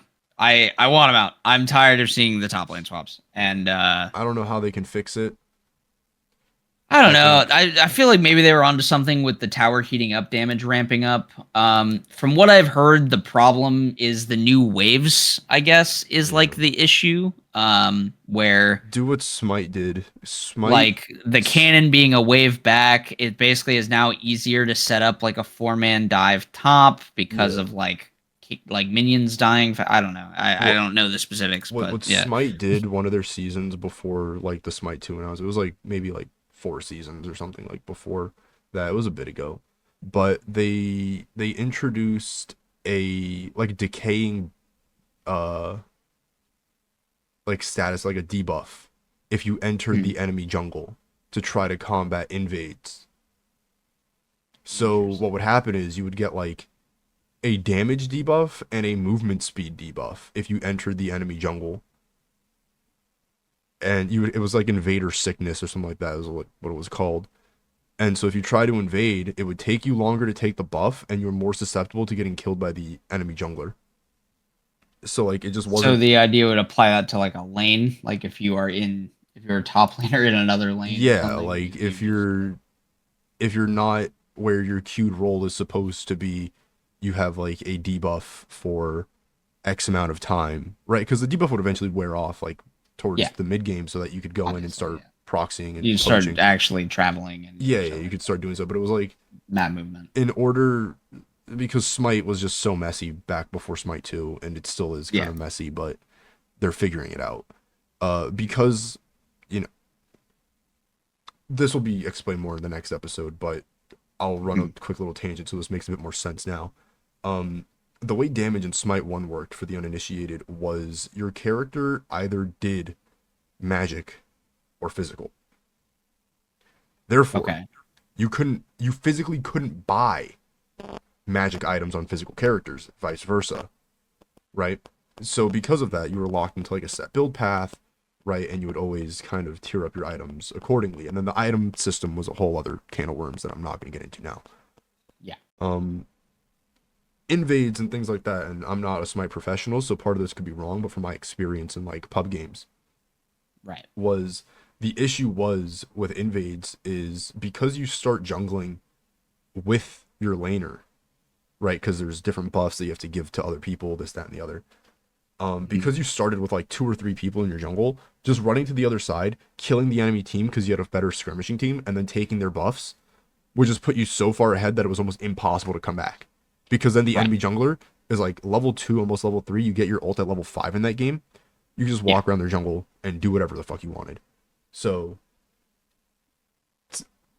to combat that, sickness, right? So in League, to combat that, sickness. Attach it to Otacon, maybe. I don't know. Figure it out. Right. I don't know. Yeah, I'm not saying I know the answer. Right? I'm not like it's part of the fucking Noxus tough. season. You give them the dishonorable warrior debuff. Yeah. And if top laners aren't in the top lane because you queue top, then you get that applied to you, and you do less damage. That just feels, you can't move, and you it just take more feels damage, so like that. fucking heavy-handed. But I mean, I get it. It's tough, dude. Like I said, I don't know how you solve the problem. I really don't. I think it's a difficult, like very difficult balancing thing. All I can tell you is I am fucking sick of seeing people duck top lane matchups by just lane swapping. Oh my god, I'm so tired of it. Like I think they also painted themselves into a corner with their top lane champions and like who's good and who's not. Right. Well, the thing is, it's not even the fucking top laners. Like that's the thing is, it's just like these top laners are being forced. Like the top laners are the ones suffering because they get knocked out of the game at fucking 8 minutes because they get tower dove by 5 people. Like yeah. I don't know. It's just fucking. It's rough. I'm just tired of the lane swaps. Straight up, I'm just tired of lane swaps. Everybody is. It's not even new, but like holy fuck. Yeah. That's really it.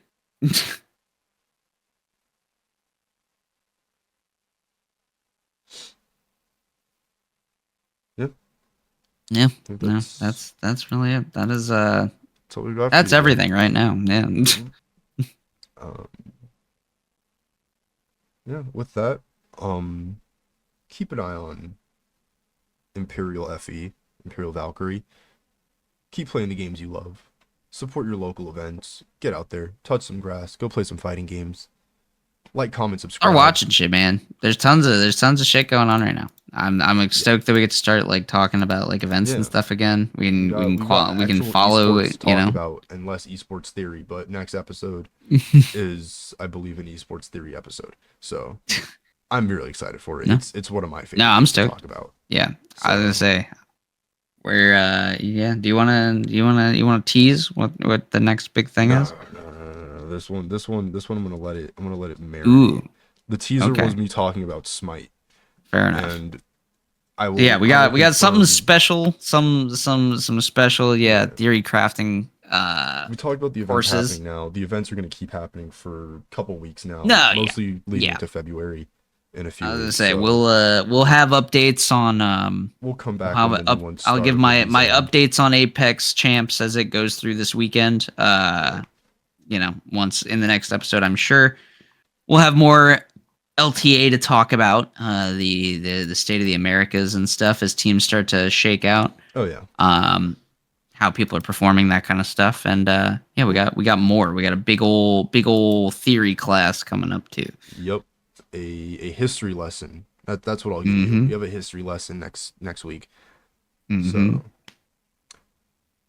all right. You've been watching Hotkeys Esports, the hottest esports podcast on the planet. Again, like, comment, subscribe, sound off in the comments for what you think about women in esports. We've got some amazing casters, amazing analysts, and some amazing players, and we want to hear who your favorites players, are. Coaches, they're all over the place. I like they're Shox. doing big things, I and that's she's got a great sick. personality. I like Potter. I think she's a great coach. Yep. Who do you like? Nope. Let us know, and tune in next week. We'll see you then. Deuces. Later.